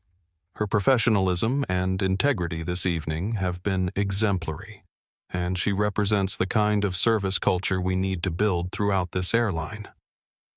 Maya looked stunned by the sudden promotion, but she straightened her shoulders and nodded with the kind of determination that suggested she understood the responsibility that had just been placed on her. Victoria turned back to Candice, who was still sitting in the aisle seat like a broken doll. Her career and her future shattered by a single moment of violence born from years of unchallenged prejudice. Ms. Morrison. Victoria said, her voice gentler now, but no less serious. I want you to understand something. This isn't happening to you because I'm powerful and you're not. This is happening because you chose to treat another human being as less than human. That choice has consequences, and those consequences don't care about your intentions or your feelings or your financial obligations. Candice looked up at Victoria through her tears, finally seeing her not as a problem passenger or a threat to be managed, but as a person whose dignity she had trampled and whose humanity she had denied. I'm sorry, Candice whispered, the words inadequate, but genuine. Victoria nodded slowly. I believe you are, but sorry doesn't undo the damage, and it doesn't change the pattern of behavior that led to this moment. Change requires more than regret. It requires accountability. Captain Reynolds stepped forward, his presence filling the space with quiet authority. Ms. Morrison, please collect your personal items and report to the crew rest area for the remainder of the flight. Security will be waiting to escort you from the aircraft when we land. As Candice stood on unsteady legs and made her way toward the galley to gather her things, the first-class cabin began to return to something approaching normal operation.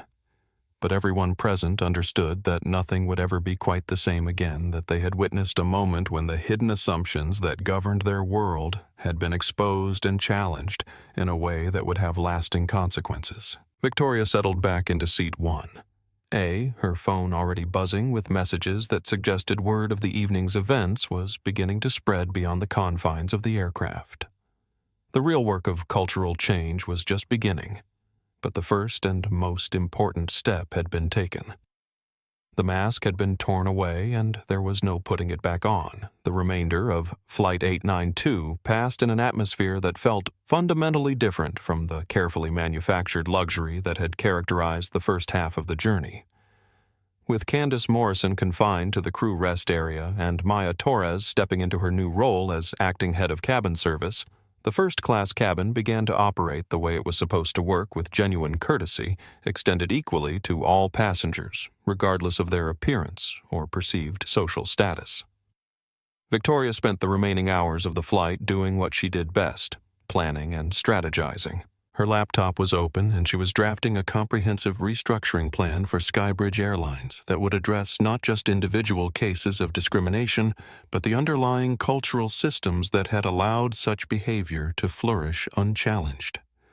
She was designing new training programs, revised hiring practices, and accountability measures that would ensure tonight's events could never be repeated. But the work was interrupted regularly by passengers who approached her seat to apologize, to express support, or simply to process what they had witnessed.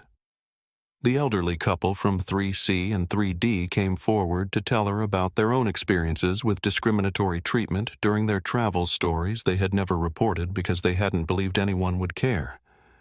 A businessman from row 4 admitted that he had made the same kinds of assumptions about Victoria that had driven the evening's events, and he wanted to understand how to do better. Most significantly, James Crawford approached her seat about an hour before landing, his earlier arrogance replaced by something that looked like genuine shame. "Ms. Kane," he said, his voice quiet and carefully controlled, "I know there's nothing I can say that will undo what I did tonight.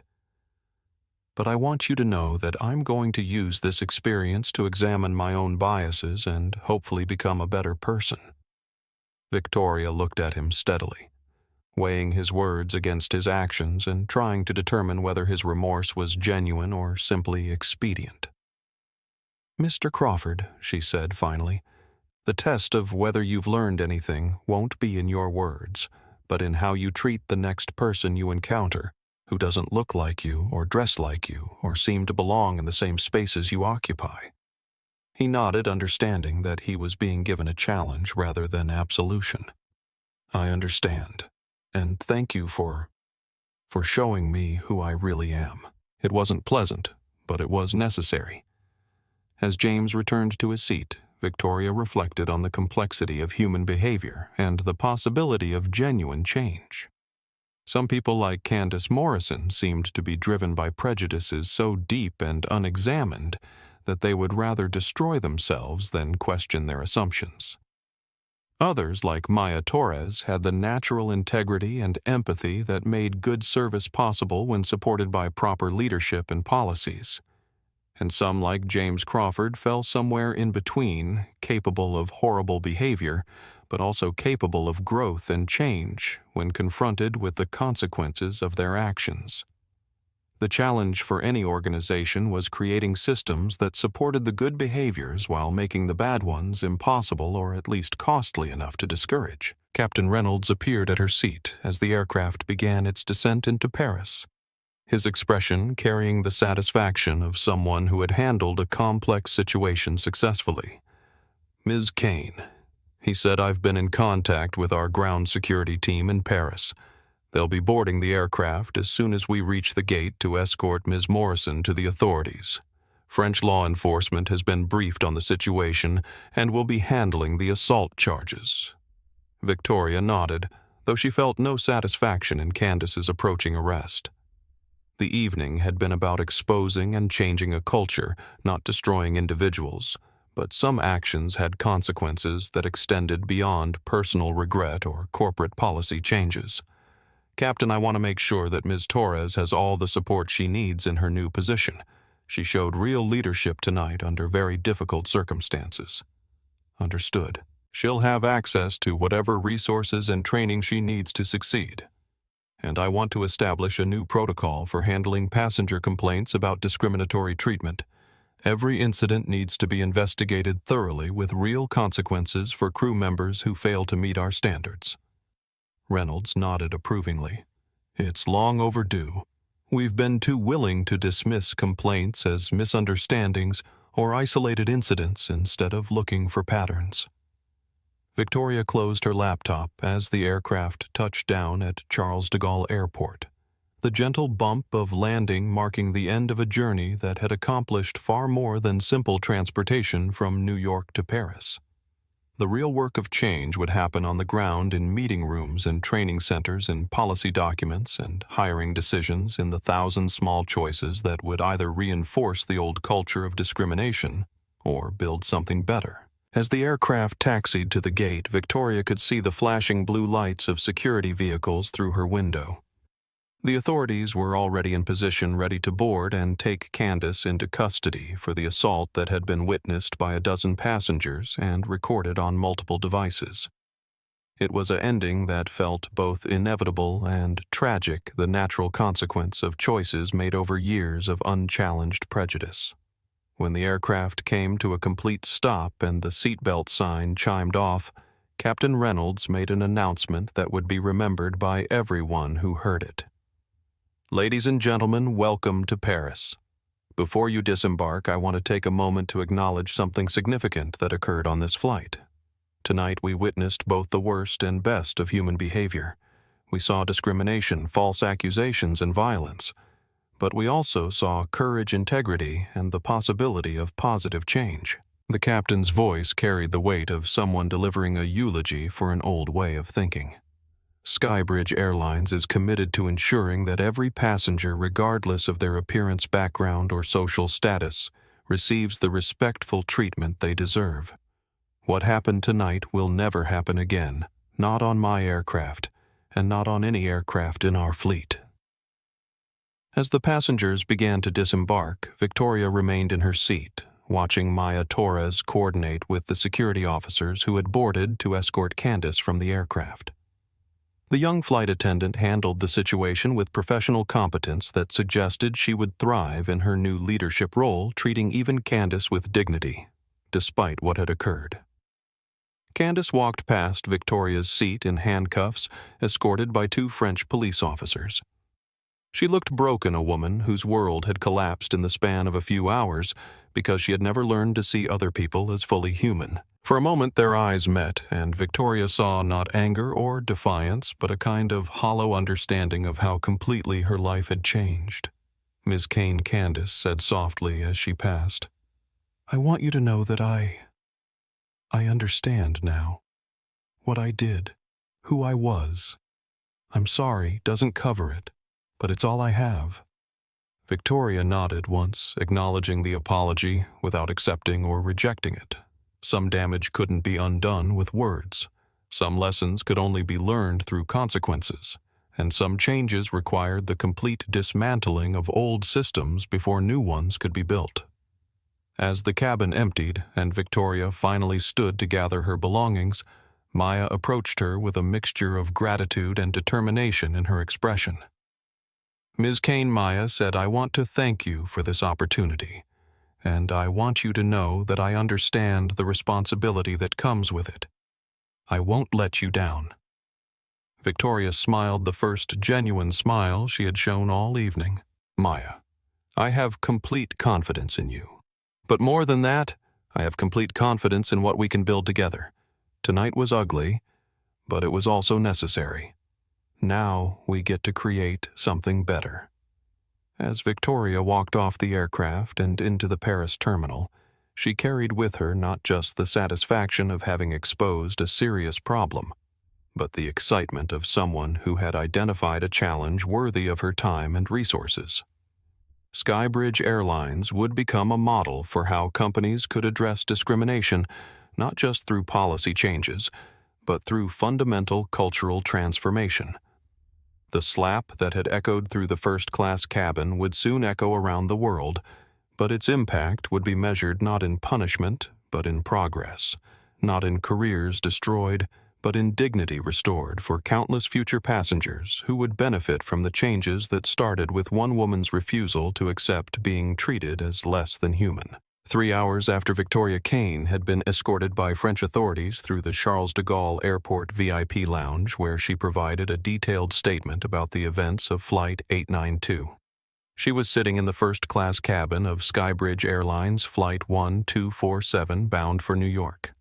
This time, however, she was traveling in her official capacity as the airline's owner, having shed the disguise of worn clothing and cracked phones for the tailored business attire that marked her as someone accustomed to corporate authority.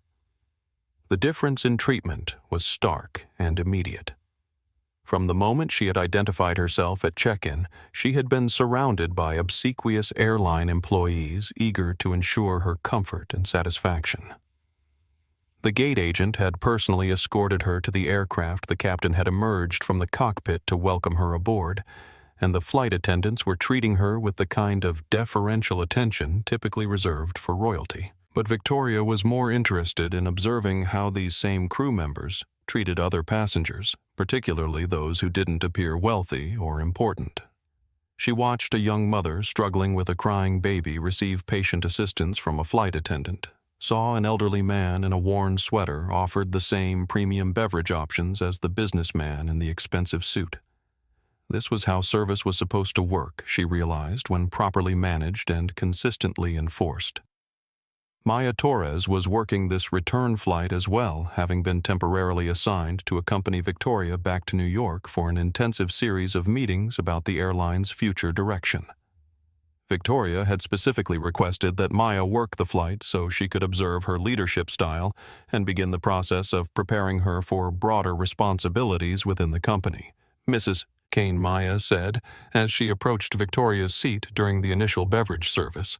"How are you settling in? Is there anything specific I can get for you?" "I'm fine, thank you, Maya. But I want you to tell me something honestly. How common is the kind of behavior we saw from Candice last night?" Maya glanced around the cabin to ensure their conversation was private, then leaned closer with the expression of someone who had been waiting for this exact question. "More common than it should be," she said quietly. Candice wasn't unique. She was just more obvious about it than some others. Victoria nodded, unsurprised, but still disappointed to have her suspicions confirmed. "Tell me about the training you received when you started with Skybridge. We had 2 weeks of classroom instruction covering safety procedures, service standards, and company policies. But honestly, most of what I learned about how to actually treat passengers came from watching senior flight attendants on the job. And some of them..."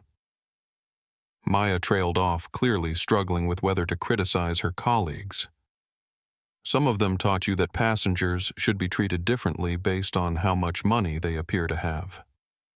Exactly. It was never written down anywhere, but the message was clear. First-class passengers get excellent service. Business class gets good service. Economy gets adequate service. And people who look like they don't belong anywhere get whatever you feel like giving them. Victoria felt her jaw tighten as Maya confirmed what she had suspected about the cultural problems that went far beyond individual bias. This was institutional discrimination built into the training and reinforcement systems that shaped how employees understood their jobs and responsibilities. "Maya, I want you to help me understand something. When you saw how Candice was treating me last night, why didn't you intervene more directly?" Maya's expression showed genuine anguish as she considered the question. "Because I was scared," she admitted. "Candice was my supervisor. She controlled my schedule, my performance reviews, my opportunities for advancement. Speaking up against her meant risking my career, and I convinced myself that I was helping by being extra nice to you when she wasn't looking. But that wasn't enough. No, it wasn't. I was protecting myself instead of protecting you, and I've been thinking about that all night. About how many other passengers I've watched get mistreated while I stood by and did nothing because it was safer for me." Victoria appreciated Maya's honesty and self-reflection, recognizing in it the kind of moral courage that could be developed and supported with proper leadership. "Maya, I don't want you to carry guilt about last night. You were in an impossible situation, and you handled it as well as anyone could reasonably expect. But I do want you to help me ensure that future employees never face that same impossible choice." "How do we do that?" Victoria opened her laptop and pulled up the document she had been working on throughout the previous day. "We change everything. New training programs that emphasize dignity for all passengers. New evaluation systems that reward employees for treating everyone well, not just the obviously wealthy. New reporting procedures for discrimination complaints. And most importantly, new leadership that models the behavior we expect." Maya leaned forward to look at the screen, her eyes widening as she saw the scope of the changes Victoria was planning. "This is comprehensive. It has to be. The problems we saw last night didn't develop overnight, and they won't be fixed by small adjustments. We need to rebuild the culture from the ground up." Victoria scrolled through sections of the document as she spoke, showing Maya detailed plans for everything from hiring practices to customer service metrics. Every new employee will go through bias recognition training. Every supervisor will be evaluated on how well their teams treat all passengers, not just the profitable ones. And every complaint will be investigated by people who understand that discrimination is a systemic problem, not just individual bad behavior. What about employees who resist the changes?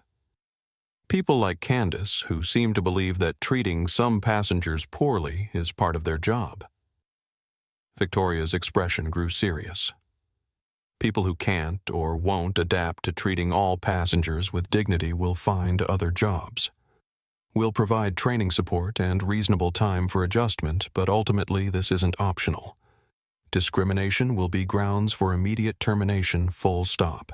As the aircraft reached cruising altitude and the cabin settled into the quiet rhythm of long-distance flight, Victoria found herself thinking about the broader implications of what had happened on Flight 892.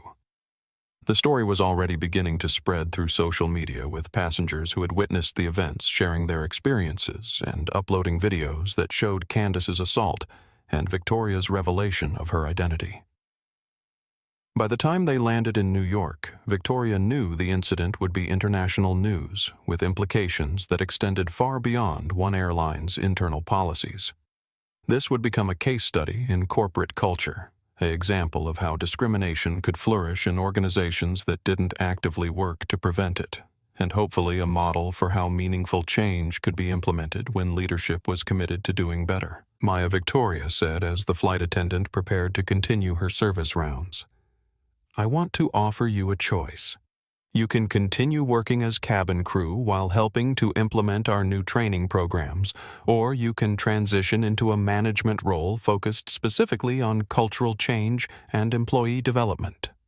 Maya's eyes lit up with possibility. "You're serious about making me part of the solution, more than part of it. I want you to help lead it. You understand the problems from the inside. You've experienced the pressure to conform to discriminatory practices, and you've shown the integrity to recognize when those practices are wrong. That makes you exactly the right person to help build something better." As Victoria looked around the cabin at passengers and crew members going about their routine activities, she felt a sense of purpose that had been missing from her work since selling CodeStream.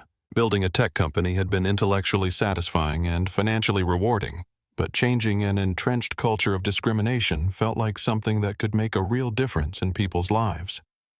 The turbulence they had experienced on Flight 892 had been more than just unstable air.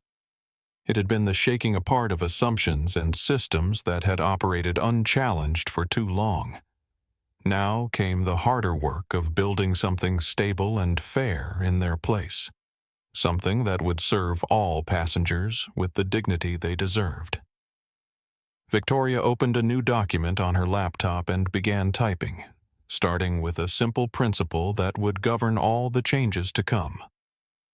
Every passenger who flies with Skybridge Airlines, regardless of appearance, background, or social status, deserves to be treated with courtesy, respect, and dignity. This is not an aspiration. This is a requirement. It was a beginning, the foundation for everything else that would follow. The real test would come not in policy documents or training manuals, but in thousands of daily interactions between crew members and passengers, in moments where people chose between bias and fairness, between comfort and courage. But Victoria Kane had spent her entire adult life turning impossible challenges into achievable goals, and she was confident that with the right people and the right systems, even the most entrenched cultural problems could be solved. The revolution had begun at 35,000 feet, but its impact would be felt on the ground in every airport and aircraft, in every moment where human beings chose to see each other clearly and treat each other well. 6 months later, Victoria Kane stood at the floor-to-ceiling windows of her corner office in Skybridge Airlines' Manhattan headquarters, looking down at the late-afternoon traffic flowing through the city streets 40 floors below. The view was impressive, but her attention was focused on the tablet in her hands displaying the latest customer satisfaction scores that told the real story of the company's transformation. Overall, passenger satisfaction was up 37% from the previous year. Complaints about discriminatory treatment had dropped by 82%. Employee satisfaction scores had risen to industry-leading levels as staff found themselves working in an environment that valued integrity over hierarchy. Most importantly, passenger loyalty was at an all-time high, with customers choosing Skybridge specifically because of the airline's reputation for treating everyone with dignity and respect. The numbers were gratifying, but Victoria knew they represented far more than corporate success metrics. They represented thousands of individual interactions where people had chosen to see each other as human beings rather than social categories, millions of moments where dignity had triumphed over prejudice.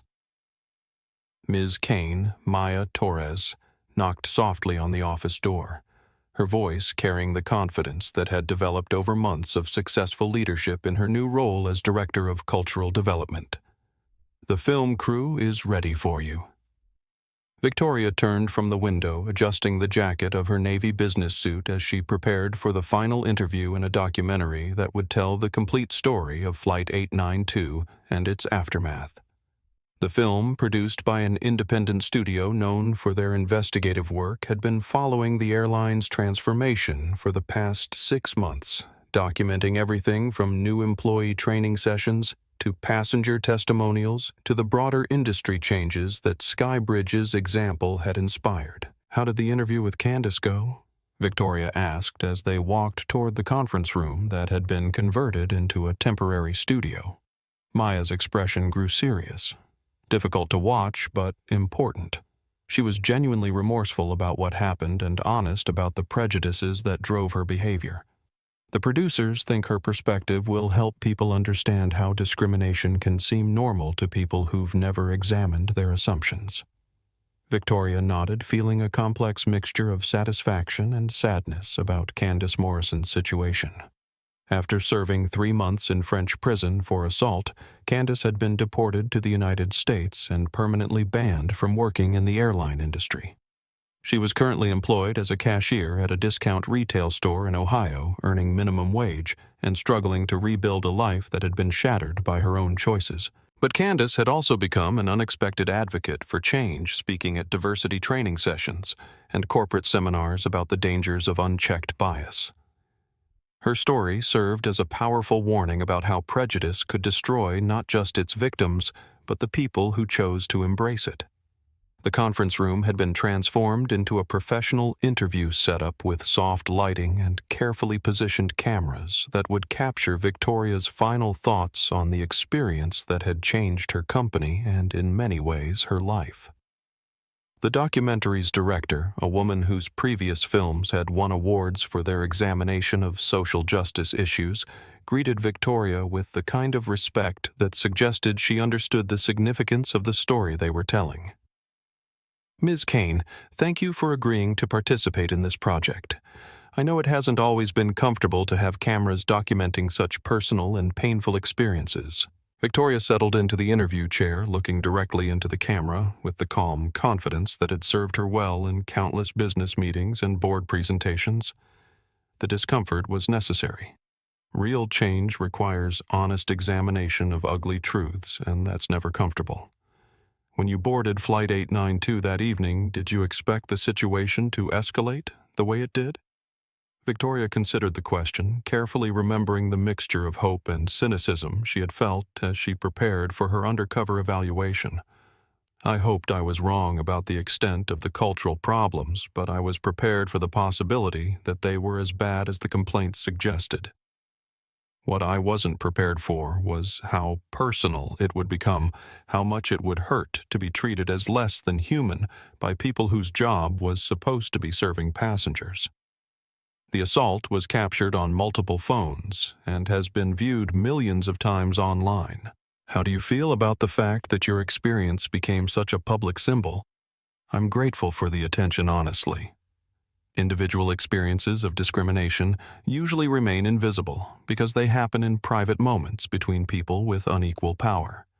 Having this incident witnessed and recorded meant it couldn't be dismissed or minimized, the way so many other cases of discrimination are." The interviewer leaned forward slightly, her expression reflecting the gravity of the topic.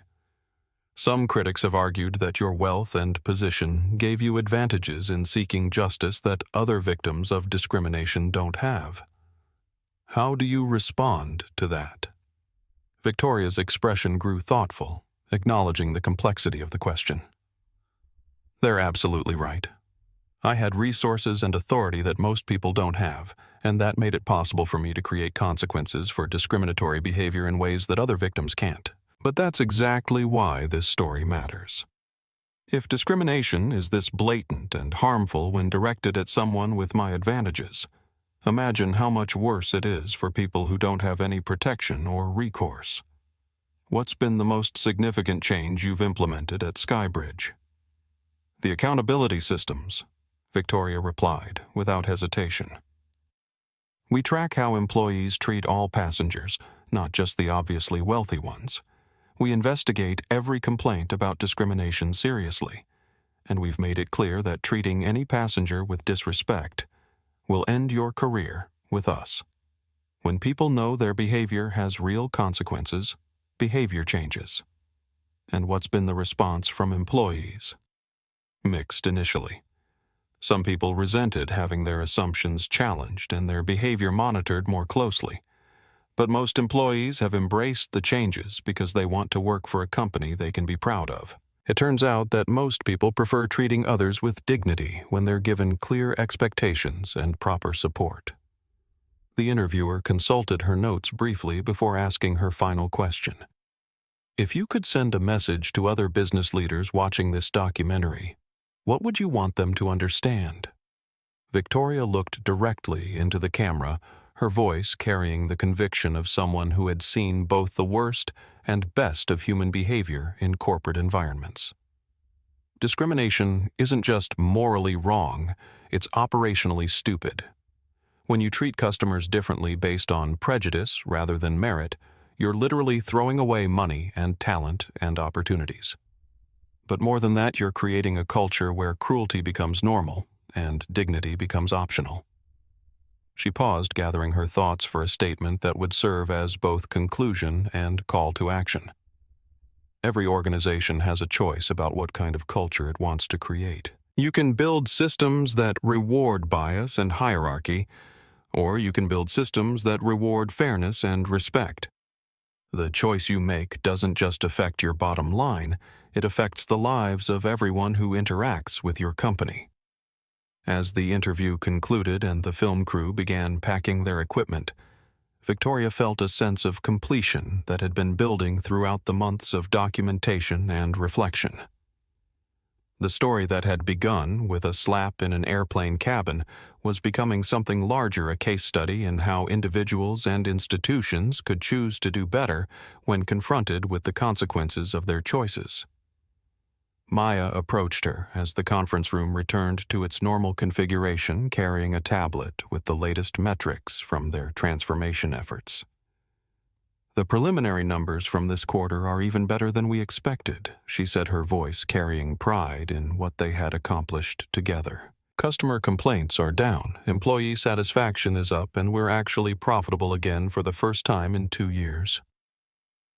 Victoria smiled, looking at the data that confirmed what she had believed from the beginning, that treating people well wasn't just the right thing to do, it was good business. Maya, I want you to know how proud I am of the work you've done. You've proven that real change is possible when people are committed to making it happen. I learned from watching you, Maya replied. You showed me that sometimes the most important thing you can do is refuse to accept being treated badly, even when that refusal comes at a cost. As the day drew to a close and the office began to empty of employees heading home to their families and their lives outside of work, Victoria remained at her window looking out at the city and thinking about the ripple effects that had spread from a single evening of confrontation and revelation. The documentary would premiere next month, carrying the story to audiences around the world who would see both the ugliness of unchecked discrimination and the possibility of meaningful change. Other companies were already reaching out to Skybridge for consultation on their own cultural transformation efforts, recognizing that the airline had developed a model that could be adapted to different industries and contexts. But perhaps most importantly, thousands of passengers were flying on Skybridge aircraft every day, experiencing the kind of respectful service that should be standard everywhere, but still felt revolutionary in its consistency and genuine care for human dignity. Victoria picked up her phone and scrolled through the latest customer feedback, reading messages from passengers who had noticed and appreciated being treated well, regardless of their appearance or apparent social status. One message from a young black woman flying alone for the first time particularly caught her attention. "I want to thank Skybridge Airlines for making me feel safe and welcome throughout my flight. As someone who has experienced discrimination in other travel situations, I was nervous about flying alone, but your crew made me feel like my comfort and dignity mattered just as much as any other passengers. This is what good service looks like." Victoria closed her phone and gathered her things, preparing to head home with the satisfaction of knowing that the work they had done was making a real difference in real people's lives. The transformation of Skybridge Airlines had begun with her willingness to experience discrimination firsthand and refuse to accept it as normal. But it would continue through thousands of daily choices by employees who had learned to see every passenger as deserving of dignity, respect, and excellent service, regardless of who they were or what they looked like. The revolution that had started at 35,000 feet was now happening on the ground in every interaction where human beings chose to treat each other well. The morning sun streamed through the tall windows of JFK International Airport's Terminal 4, casting long shadows across the polished floor where Victoria Kane stood waiting for her flight to London.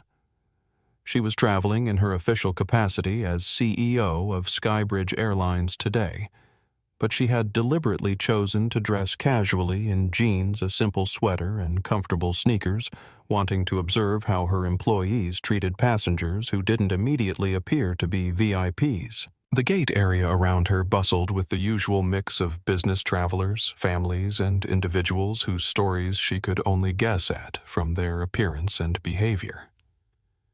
An elderly man in a worn but clean suit was reading a paperback novel while his wife dozed in the chair beside him. A young mother was juggling a baby and a toddler while trying to organize their boarding documents. A group of college students was sharing snacks while reviewing what appeared to be study materials for an upcoming exam. "Ladies and gentlemen, we're pleased to begin boarding for Skybridge Airlines Flight 447. With service to London Heathrow." The gate agent announced, her voice warm and professional. "We invite passengers traveling with young children, passengers requiring special assistance, and our first-class passengers to board at this time." Victoria watched as the Skybridge employees managed the boarding process with the kind of efficient courtesy that had become standard since the company's cultural transformation began. The gate agent smiled genuinely at each passenger, made eye contact, offered assistance where needed, and treated everyone with the same level of professionalism regardless of their ticket class or appearance. Most importantly, she noticed how the flight attendants greeted passengers as they boarded the aircraft, each interaction reflecting the training and cultural changes that had been implemented throughout the company. There was no sorting of passengers into worthy and unworthy categories.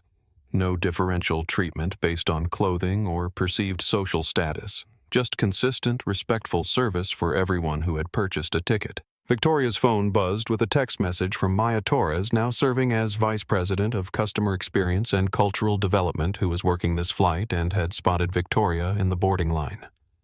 "Welcome aboard, boss.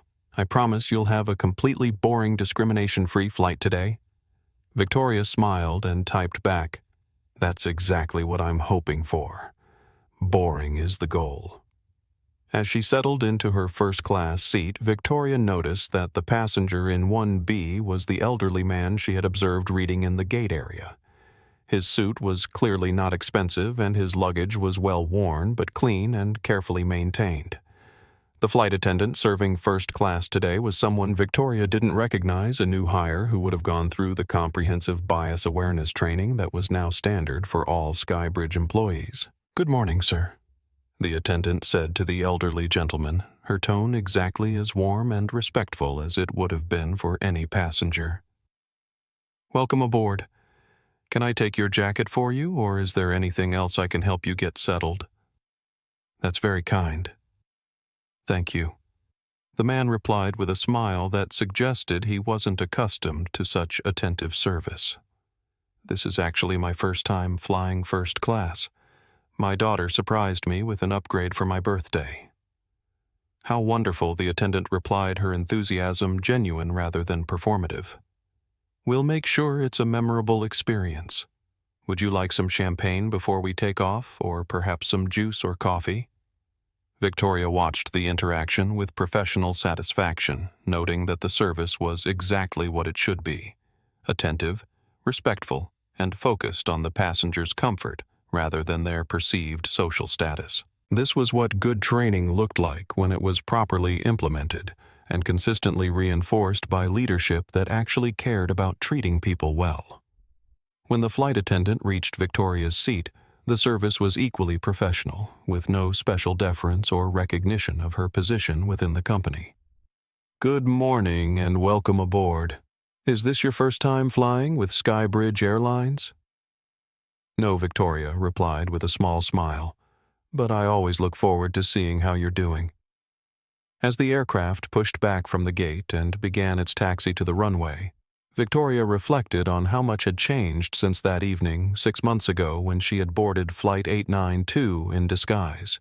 The transformation of Skybridge Airlines had been more successful than even she had dared to hope, with measurable improvements in customer satisfaction, employee morale, and financial performance that proved treating people well was not just ethically right, but also good business. The documentary about Flight 892 had premiered 2 months earlier to critical acclaim and widespread attention, sparking conversations about discrimination in corporate culture that had led to similar transformation efforts at companies across multiple industries. Victoria had been invited to speak at business schools, diversity conferences, and corporate leadership seminars about the experience and the lessons learned from it. But perhaps most importantly, the story had inspired individual employees throughout the service industry to examine their own biases and commit to treating all customers with dignity and respect. Victoria regularly received messages from flight attendants, hotel workers, restaurant staff, and others who had recognized themselves in Candice Morrison's story and decided to change their behavior before it was too late. The plane lifted off smoothly, climbing into the clear morning sky above New York City, and Victoria looked out at the familiar skyline with a sense of contentment that came from knowing her work was making a real difference in the world. Building CodeStream had made her wealthy, but transforming Skybridge Airlines was making her proud. Her phone buzzed with another message, this one from an unexpected source. It was from Candice Morrison, who had maintained occasional contact with Victoria as part of her ongoing effort to understand and atone for her actions on Flight 892. "Saw the documentary last night. Thank you for letting me tell my side of the story. I know it doesn't change what I did, but I hope it helps other people recognize their biases before they destroy someone else's dignity the way I did yours. My new job isn't glamorous, but my manager says I'm the most respectful employee they've ever had with customers. I guess getting completely humbled taught me something valuable. I hope you're well." Victoria read the message twice, feeling the complex emotions that always arose when she thought about Candice's situation. There was no satisfaction in knowing that her former employee was struggling financially, but there was some comfort in seeing evidence that genuine change was possible, even for people who had seemed completely committed to their prejudices. She typed back a brief response. "Thank you for sharing your story. It takes courage to admit mistakes publicly, and I respect that. I hope you continue finding ways to treat others with the dignity we all deserve." As the flight reached cruising altitude and the cabin settled into the peaceful routine of long-distance travel, Victoria opened her laptop and began reviewing the latest reports from Skybridge's cultural transformation initiatives. The data continued to show progress, but more importantly, the anecdotal evidence suggested that real lasting change was taking root in the company's operations. Employee retention was up particularly among staff members who had previously felt pressured to participate in discriminatory practices. Customer complaints about poor service had dropped to near zero, while compliments about excellent service had increased dramatically. Most significantly, passengers were choosing Skybridge specifically because of the airline's reputation for treating everyone with respect, creating a competitive advantage based entirely on basic human decency. Victoria closed the laptop and looked around the first-class cabin, noting how peaceful and comfortable the atmosphere was when everyone was being treated well. The elderly gentleman in 1B was enjoying his champagne and chatting warmly with the flight attendant about his upcoming visit to London. A businessman across the aisle was working quietly on his computer, occasionally pausing to thank crew members for their attentive service. A young woman in 2C was reading a book, looking completely relaxed and comfortable in an environment that validated her right to be there. This was what air travel was supposed to be like, Victoria realized. Not a hierarchy where some people were deemed worthy of dignity and others were not, but a shared experience where everyone who had purchased a ticket received the respectful treatment they had paid for. The transformation of Skybridge Airlines had begun with a single moment of violence born from unchecked prejudice, but it had evolved into something much larger. A demonstration that corporate culture could be changed, that discrimination could be eliminated through proper leadership and accountability, and that treating people well was not just morally right, but also practically effective. Victoria settled back in her seat and closed her eyes, feeling the satisfaction of someone whose work was making the world a little bit better, one interaction at a time. The revolution that had started with a slap at 35,000 feet was now happening on the ground in every moment where human beings chose to see each other clearly and treat each other with the dignity that everyone deserved. The flight continued smoothly toward London, carrying passengers who would never know how much safer, more respectful, and more dignified their travel had become because one woman had refused to accept discrimination as the normal price of existing while black in America, and had used her power not for revenge but for real lasting change that would benefit countless others for years to come. If this story moved you, please like and subscribe to our channel for more inspiring stories of courage, justice, and transformation. Share your thoughts in the comments about times when you've witnessed or experienced discrimination, and how we can all work together to create a world where everyone is treated with dignity and respect. Your voice matters, and together we can build a society where character is valued more than appearance, and where basic human decency isn't revolutionary. It's simply the standard we all expect and deserve.